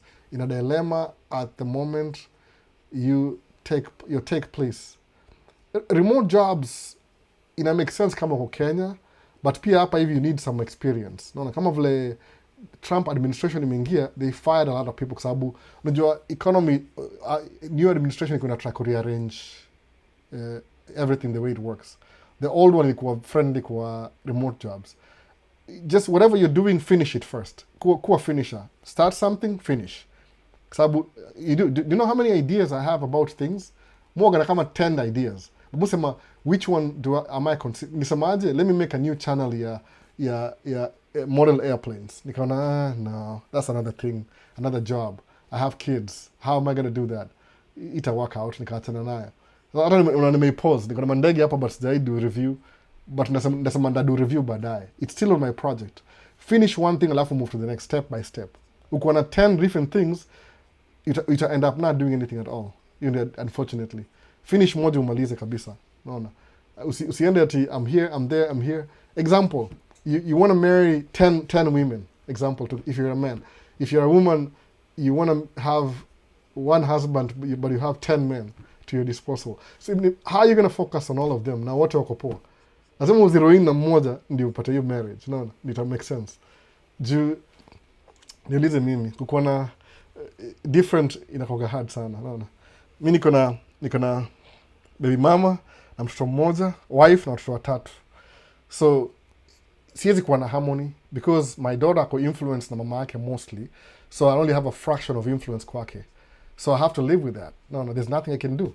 Akiniambia vitu, it seems like she's complaining, lakini there's nothing I can do about it. So mwambia tu, you have to listen to your mom. You have to listen to your mom. You live in your mom, you have to listen to your mom. Do I agree with it? Core in my life, I don't. Different. No. Siwezi make a move over. I just live with it. Because it's a decision that I made. So focus on one thing until you finish it, then move to the next one. Itakuwa easier hivyo. Because if you focus on 10 things at the same time, itakuwa 10 years from now, you haven't even finished one of them. Uko so distracted. No. So, can I get a dump truck driving job as a rookie CDL there? Yeah, just come over. Somebody will hire you. A couple of friends were looking for drivers. At least by next month, itakuwa peak. You can. If you have a license, you come over, you will. That's how I started. Nilianza kama somebody hired me. Nilianza September, October, I think November. It got so slow. Nikakuwa home, January, but I had money. That's a funny thing. February nikakuwa home. Nikaanza February, March nikaanza kuendesha MC. January, February I was driving. March nikapause kidogo April nikaanza kuendesha MC. The same guy the whole year. The following I bought the truck I was driving. He sold it to me. Naona hivyo. If you want, just do that. If you want to be home every day, just come do this. If you feel like you're ready. Then itakumotivate uende ubuy truck yako. Usiogope. Naona. Kuna watu wengi sana hapo, they'll give you work. They'll teach you how to do it. Actually, you'll learn on the job. Meaning learn on the job. You're learning while you're getting paid. Unaona? Just come over, usiogope. No. It's up to you. No. When are you coming back to Kenya? I have no idea. I don't know. When my kids are old enough to be by themselves for like a month, then I'll do that. It's like a teamwork na wife. No. Jill, man, I can help you a little bit on the market. Opening social media and posting reels, maybe. Yep, talk to Dero Travels, will help you. Alboni Aje, do you believe that there is a God? In what perspective? Yes, I do. I do, by the way. I do believe there's a creator. What's a God in what context? It depends. But I do believe there's a creator of the world. I do believe that, 100%. It's not, there's no chance. So don't put me in a box. Don't put me in a box. I do believe there's a creator. These things just can't happen by themselves. Hakuna coincidence hapa. I do. No. Just in case you're wondering. No. VP Elbow, please explain on the taxes. Do you pay for the gross or after expenses? After expenses. Nimesema hivyo very clear. After expenses. And you're the one who determines. Sababu, everything you do needs to have paperwork. Like every time kuna expenses, like when you buy fuel, keep your receipts. The way I do it, I use one account for fuel only. Sawa. One account for expenses only. Ile I have to pay for it. So kama nikienda repairs, niko na account ya repairs. So instead of just keeping track of all the receipts, niko na statement. Ya hiyo statement ya hiyo. I have a fuel statement. So every month nikichukua kwa bank yangu nichukua ile statement ya fuel, everything kwa hiyo listed ni fuel. So no, alafu move fuel from one station most of the time. Malimu park truck kuna pumps hapo hivyo mbele yangu hapo. So I fuel from one station, Orono station. So unless otherwise, mostly move buy from alafu munua other products from maybe dealership. I can tell the difference. Nile too, instead of keeping receipts, use an account, maybe a credit card for that, then pay it every month. The statement, you need evidence, because I'm not the one who creates the statement, the bank does. So if I spent the money and say, these are my expenses in the total, no, because they might audit you. I've never been audited. But make sure you have the right documents. Kama ni repairs ni account. Ni fuel ni account. Anything else in between, when I'm transferring money, withdraw. You can see I withdrew money from this and that. So you want to keep track of everything as it goes. How did you get the door open? Did you break my locks? Okay.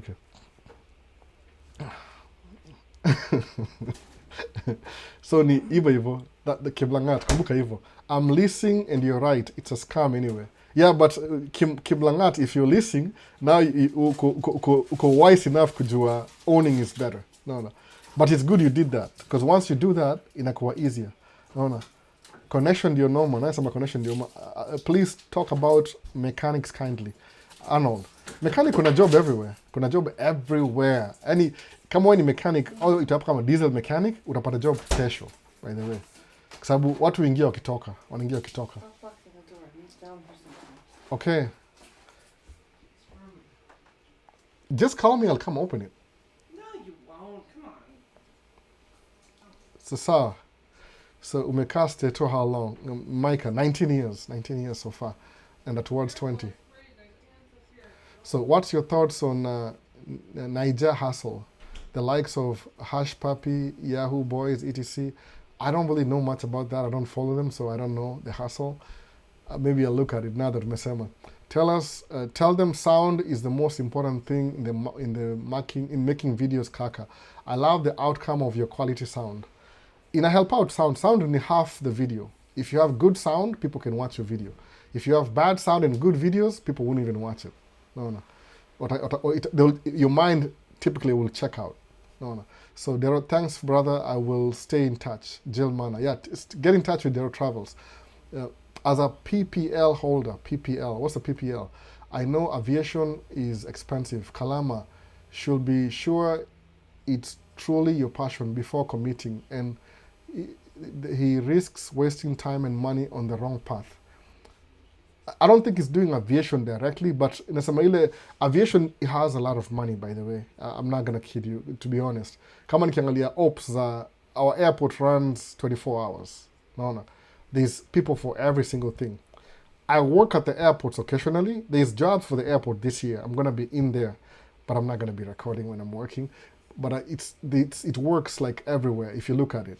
No. And sometimes you need a good job in the beginning to make enough money to start your own business. Don't rule out mambo ya job. Your job is your first business partner, kwa sababu hiyo ndio your source of income. Kama mimi kwanza trucking, I started as a driver. So that was a job. For 3 years I was working as a driver. The 4th year I bought my truck. 2 years over the road, 1 year construction. The 4th year as a business owner. I knew nothing. I didn't even know what I was doing. But still, I did it anyway.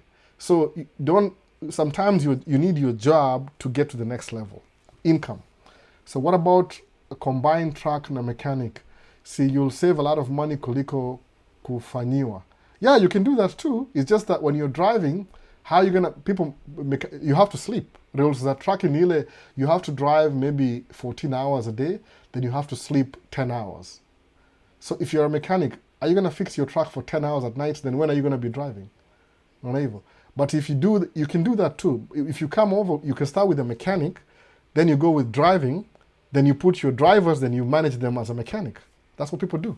Si besti yangu itwa Pretty. Pretty, he's a mechanic, but he started as a driver. Now he's a full-time mechanic, but he still runs trucks because he ended up in the maintenance. It works out. No. Usijali. The first thing works out, it builds to the next one. No. Although niko na experience kwa job ya meat industry, ina pay poor states. I don't know exactly, but it can get you here. I don't know, unafanya nini, slaughter? What do you do? What do you slaughter? Cows? No. Meat is a big business. Do you know how much steak costs? Steak. Nyama to steak. Ile itanga steak ile. Fine cuts, prime steak. No. Steak ni $80. My kids have been eating steak. They're becoming older boys. Nimewapikia steak last week, naenda kuangalia. Oh my goodness, $80? But ni ile $80 ndio steak. But ni ile nawapikia, because kwa restaurant, hiyo meal ya steak itakuwa $150. So you're better off buying and making it yourself. Hata by the way, I'm supposed to buy them steak today. Oh, so it's time. But then, hata nimalize. I'm running out of time. I was supposed to be done by 3. But nilichelewa. I was a few minutes late. Mwana. So meat industry is really good, by the way. It's really good. But I don't know much about it, but najua it costs slaughter. Exactly. That's a lot of money. A lot of money. That alone can get you here. Then once you're here, that's your job, stable. Alafu you start transitioning to something else again. Ni opportunity, by the way. No. Usi underestimate your first thing, because I don't think there's a lot of people in Kenya who know how to slaughter. That's very few. ni unique. No. Ni unique sana. So hi Albo, Dan from Nairobi. I'm a truck driver for Postal Corporation and also trying to get myself over there to do what you do. Also talk about fly in, fly out jobs in Australia. Have a good week. I don't know much about Australia though. I live in the United States. I don't know much about Australia. There's people that I know there, but they don't do videos. Maybe somebody does. I wish people did that, by the way, on a duplicate. They just talk about the experiences. But not everybody would. No, I wish. Thanks for the advice, Kalama. Just stick to what you're doing, Kalama, to the end. One thing at a time. You finish, next. Finish, next. That's what I've been doing, by the way. No. If one thing done. Evo. If you do 3 things at the same time, it's not going to happen. I'm raising 3 kids at the same time. I'm not perfect. I know that already, by the way. But I'm trying my best. But these are kids. They're little human beings. But I want chicken, here's chicken. I want meat, here's meat. None of them. Now okay, listen. It took me time. They'll give up. No. I don't know what they want exactly. So, alafu kuna hii topic here. Marriage is a scam. You never sat with shemeji yetu. Some of your subscribers who are looking forward to marrying white girls. Just do it, by the way. If I can mention it, experience yangu ni hivi. Acha nione kama hapo ni kweli. Alafu ya mwisho nani. You did a good job, bro. Keep the nice work. Vincent karibu ende kulala. Ni hivi, what happened na life yangu ni hivi. I'm sharing my life experience. No filters, just real talk. No. Ilikuwa hivi. When I came to America, I wanted to marry I had a girlfriend in Kenya, by the way, for so many years. 4 years, same girlfriend. Because Kenya nilikuwa na do job 7 days a week, multiple holidays. Then I had a friend that I met before I started working when I was in college. So tulikuwa na date, we started dating. hatukuwa serious sana. She was my girlfriend, not ile marriage ilikuwa ni kama something that was gonna come in the future. So I had a girlfriend in Kenya, so nilikuwa nishaanza kuwa used to having one girlfriend in Kenya, but nikipata green card, she didn't want to come with me as married. No, she didn't really want to do that. Alimwambia, let's go together, let's get married and get the green card together. Akaniambia sijai sawa hiyo kitu, alisema I don't want to get married out of convenience. Sawa, so this is my girlfriend. Alafu akatoka hapo hivyo, nikatoka Kenya. So when I left Kenya, I thought that maybe now that nimetoka Kenya, ile tu dream ya US, things will work out, ndakuwa poa, then I can go get her nimlete. Man, life ilinichapa wewe the first year, second year, third year, hata sika nimefigure out what to do. Unaona, jikumbuka nikuja hapa hivi States ilikuwa 2007, 2008 sika nimesettle down, 2009 bado 10 but 11 nimeka kusettle 2012, by the way, 2012. So ilikuwa 7, the whole of 7, 8, 9, 10, 11, 12. So almost 5 years kusettle down. Hiyo relationship ilikuwa kama, we never broke up. Again, we never ended it, lakini we never broke up, but time ili to separate, sawa, over time. Nikasema I wish angekubali ile time ya don't want to get married out of convenience. I wish tungetumeona na yeye convenient, because angekuwa hapa already na mimi, we would be struggling together, which inge make life ingekuwa much easier than mimi nikuwa alone. Alone ili take some time. So dream yangu ilikuwa okay, I want to marry a Kenyan, always in my back of my mind. Kuja huku, then I met this girl hapa hivi US. Okay, to be honest, mtu kwa kama ile, this girl I met, physique ni kama my girlfriend. Ile you trying to stay home, ile physique umezoea ile. It's like I was making up for what I was losing. Ile kawaida, watu wana hiyo trend. Then tukaanza kujuana. Funny enough, this girl that I met, we were in the same school at the same time, but we never knew each other. But you know, all the friends tunajua common friends. Sawa. Then what happens? He was so good, I felt like she's the one again. Maybe I was blinded because my life was so difficult. I mean, I don't know what happened, but somewhere I fell for her, kind of. But she didn't really feel the same way about me. Then we have a kid together, though. So when you had a kid, so what do we do? Let's figure it out. I don't want to get married yet. Sasa, alikataa kabisa kuolewa. Sikabidi we raise a kid. So then nikaanza a new life. I fell for her for a little bit, then we broke up because she didn't want to get married. She just wanted to be whatever, friends or whatever, not get married. Alisema ngaje? Alisema, the first time ilikuwa, I don't want to be married out of convenience. Alisema nini, nimesahau yake ni gani? Nimesahau quote yake. I mean, for next time. Nishasema before, by the way, this is not a new story. Alafu, so alisema tu, she wanted to raise kids, but not marriage, which is okay, that's okay. So then what happened what I did once my kid was born, nikaona I can't really be driving over the road anymore, because over the road sometimes I might need to see my kid, alafu niko stuck in Arizona na ako hii hapa hivi. What I'll do I'll go back to Minneapolis and Paul, stop driving over the road, nikachukua ile regional driving, I'm home every week, ndio in case anything happens weekend I can go see her, take a day off. Kuja hapa I didn't really work out the way I wanted to.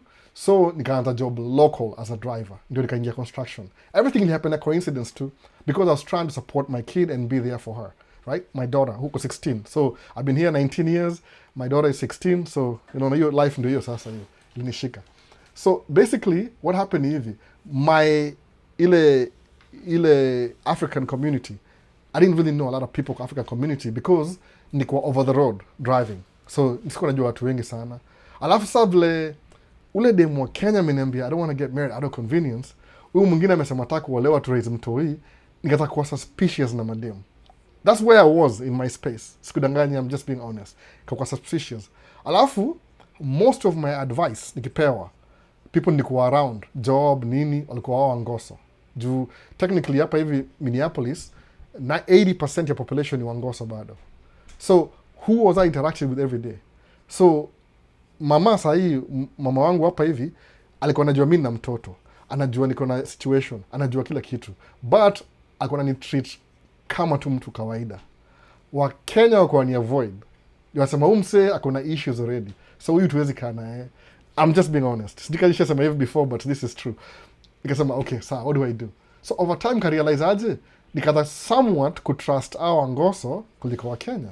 Naona junaona vile nikienda kwa Ngoso hakuna special treatment, ni mimi tu, they just take me as I am. Nikienda kwa Kenya judgmental, nika switch sides. Kana wife ako chuo, amekuja hapa kusoma chuo, gari namwaribikia, ananiita namfixia gari. Sasa kuna mbona kila saa nitafuta kila saa, madhake ashanipigia simu kadha kuongea, so I became friends na madhake. Ile kama alisema my daughter ako shule hapo hivyo, amesema you're one of the point of contact, mnajuana from hii place na hii place. Niko one of the groups ya church inaitwa campus ministry. Ile ni kama ni ministry ya utoko campus university from 18 to 35 something like that, naona. So niko na meet mademu wengi sana university hii time. I was older, nilikuwa 30 something. That's how I met my wife. Tukaoana, tukakuwa na mtoi. Ali understand na mtoi na kila kitu. So mimi sikuwa na wish ni wewe Ngoso, lakini ika happen too because of hata nilikuwa naive. Nikasema hivi, since I'm already building my business and nimezoea ku provide for my kid, ama I'm trying to do everything to provide our kid, let me start something else na mtu naweza trust. Naona nikawa wife. Ishaikuwa successful, mufil kama bado niko na shida kidogo. Unajua kwa nini? Because si understand custom yao sana, but over time nimekam ku understand. Umeona? So ukiniuliza saa hii, the thing I did tumeona 12 years. 12 years ago when I met her, and now, yeah, I've learned some things. But ni ile, ukilearn things when it's too late, sometimes you just live with it. Juu ni ile, ni mufocus hivi, musemaje, my goals ni ku provide for my kids. As long as you ni priority, nothing else itani derail.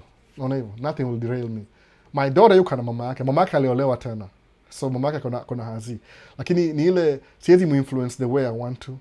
So I live with it. So ni part of my life, ile, I have to do it. I can't escape it because it is what it is. Naona hivyo? I have one kid Mwafrika na watoto watatu wako mixed. So sawa, I have to deal with that. Because about you ako 16. Niko na 2 more years before ako 18, apate ID, apate driver's license. Kwanza atapata driver's license this year, by the way. So it's like it's already over. I made my mistakes na ile, I'm trying my best kukuwa the dad that she never spent time with. Alafu at the same time, I'm learning from that mistake to raise my remaining kids all now in the same household. So it is what it is. But you see part of business and nini. So as long as na stick nayo, hata ukiwa mzungu, uwe mlatino, uwe mnini, it doesn't matter. As long as ile the common good, it could be 30%, stick na hiyo foundation. Naona. Siwezi kuambia ati najua watu weupe wote, kwa sababu their entire family ni wabaguzi. Lakini mimi unani treat different. Because maybe mimi ndio nili flip script. Because wasema, watu weusi, but Albert. Naambia, no, it's not just Albert. Kuna watu wengi kama Albert na vile hawajui. Naona. It is what it is. Mbona hivyo? So kusema ati watakuoa shemeji, jailmana, wewe mzungu kama unaoa. You'll figure it out. Lakini always dwell on the positive. Ukiona imekuwa too toxic, musema hivyo, from my own good. Leave. Toka. Juu, hii historia kuja hapa States, kama umeoana mtu, alafu msikizani. Honestly speaking, ishia. Naona, ishia. Because mkaa pamoja, mtaumizana bure. Walk away. Naona. Alafu adjust, whatever. Kami baby mama, ninge try, but ilikuwa so toxic. Hata si from my end, ni kama alijua akika closer to mimi, maybe neza mconvince to wawane. She didn't want that. Okay. Nilimpatia ile space nika get away. And maybe I was able to breathe and think. Tunashare mtoi bado. So ilikuwa man, I spent so much time not being around my kid because of your situation moja. So na watu ulijua unaangalia na situation yako saa zingine. The people who I feel that I could trust, ni hao Ngoso besti yangu, nilikuwa na do nao campus ministry. Because uko na ile common good. But sahi kuangalia kama sema mambo ya business, sahi business yangu imestall because ya mama. Naona. Kwa sababu yeye hataki kufanya kazi, track yake ya contribute kwa business, so tumekuwa na differences, but that's something else. Naona. Ni life. Life si perfect. Una figure out as you go. So kusema utakuwa Ngoso, wewe Ngoso tu. Ukiona ni attractive, which is the worst metrics you can use, attractiveness. But if that's your thing, ukiona ni attractive, wewe muoe tu, naona. Mtaka pamoja. When he gets toxic though, leave. Naona, leave kabisa. Usikae hapo hivyo. Kabisa, leave. Never. It's not worth it. Naona. Usikuwa ati ulioa mtu alafu uenda kuenda jela because mlipigana, alafu yeye ni mgoso, alafu ukafanya ubaguzi kuingia jela. Ikuwa toxic peacefully, separate, mwende your separate ways. Naona maisha yako iko more important than kitu yoyote ya mtu mwingine, naweza sema hivyo. Hiyo ni commentary ya leo. So tamaliza live bana, ni 3 hours bana. I don't know I'm gonna do this, ni over 3 hours. So tamaliza live bana, alafu tuendelee next week. Sijui mbona hiyo story imekama hapo, naona Vincent asema nini? Asema you're doing a good okay, sawa. Amesema one more thing. Amesema nini? Watoi should be your first priority, the rest comes later. That's true. No. And do you think it's easy getting an African girl to marry there? Nikiwa kwa ground, how is it there like? I don't know. Something ile man, I'm not an expert. No. There's so much Nimilan life, but still does it mean that because it's so hard you don't have to try it? No, you figure it out. No. Sababu sema kama if you make money at least for your comfort level, your rich life, I'm a happy man. I don't really care.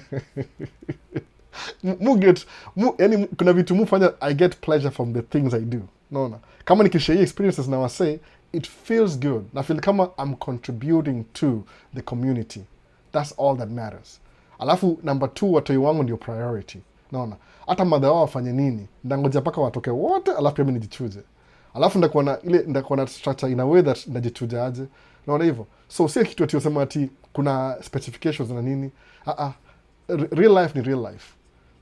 Stick hapo kitu. Hata madem the same thing. Kama umeolewa na hazina wewe ni dem na kuna toxicity. Mimi siwezi define because I'm not a woman. Mimi ni chali. Mimi najua ile side ya chali. Toka madhe. Divorce. Anasema kuwa hata good, sema I don't even want the half of it. Divide this, take your money and go. Naona ni ile tu, kama ni pesa unapata, kama wewe ni dem, chukua pesa ya watoto, ile usakiwa pesa ya watoto, ile child support, move, go away. You still have a lot of years kukua happy. You can't spend the rest of your life na mtu akuletee ile joy na whatever. But usitumie trivial reasons. He's not attractive enough. Everybody gets ugly at some point. No. Hiyo si reason. But ni hivyo. Just as an older brother, ka place ni toxic, jikate, toka. No. That's what I would say. Yani, at the end of the day, you're still an individual. No. Kama uko happy, if you're not happy in a situation, mentally, it's just in your own space. Auta exist vizuri. Yani, uko na resentment, uko na sijui, just leave. Just, man, it doesn't matter. Usema ati naogopa church itani condemn. Man, he doesn't care. At the end of the day, ni wewe tunaona. Kila mtu ni individual. You are you. You're the only you possible. So if the only you possible is not happy, leave. I'm so sorry I'm saying that, but leave. No. Do things that make you happy. Life is too short to be sad. Na kuchukua mzigo ya mtu upatie mtu mwingine. No. Don't do that. Ukitaka kuwajua makaratasi, jua ni makaratasi. Just get your papers and leave. Shauri yako. No. You miss your life lesson. Mi naongea tu my own personal experience. But you get the point. So, just in case nobody has ever yelled at you, kuwa responsible for your own peace. Utter happiness. Happiness is part of peace, by the way. When you're peaceful, you're happy. No. When you're happy, you're peaceful. Well, vice versa. Useme ati, I'm doing this because somebody thinks that. BS. You have to be happy. No. I'm laughing right now. I must smile every day. Konini, I'm not the richest guy in Minnesota. I'm just some guy. No. But everything I do, lazima kuna hiyo effort. When I do it, I enjoy it. It feels good. Goodness. No. Even when I make a stupid video that I'll never share, the fact that I'll make you a video now you watch, it feels good. That's it. No. Just do your thing, man. Be happy. Peaceful na happiness. Kwa nini? It's a long life to live. No. Uwezi sema ati, I'm going to be frustrated for somebody else's sake. Don't do that. No. But kama una watoi first priority. Vumilia tu. Because they need that. They need your stability. Me more passionate because of my daughter. Nasemaje, hopefully, vile amekuwa raised, mtu ya kumcreatea atmosphere that she can talk to me, she can tell me anything she wants. No. Akaniambia ati, hey daddy, there's this boy that, do you like the boy? Yes, I do. Talk to the boy. Wrong advice for a daddy to tell the daughter. Does he like you? No, I don't know. Listen, Wait, Albert is your dad. And I'm your boy, hey, listen, boy. I like you. Wrong advice. But I was just telling her, like, find your thing when you grab mwambie, listen, I'm trying to get your attention. Akata, move on. No. I was just try to relate. Like, I'm trying to create space kwa dota wangu ni ile, if she ever needs to talk about anything, anaweza niambia. No. Because nime lose so much time blanishi na mama yake, sijaipata ile, maybe it's for her, for the good of her, maybe it's not for the good, I don't know. But ni ile, life is an experiment anyway. No. Kila mtu si drop you hapa, bloop, rambua, go figure. No. Alafu enda kufigure out. But your happiness and your peace, it's your own responsibility. So usikae mahali na uko happy. Don't do that. No. Tumaze live.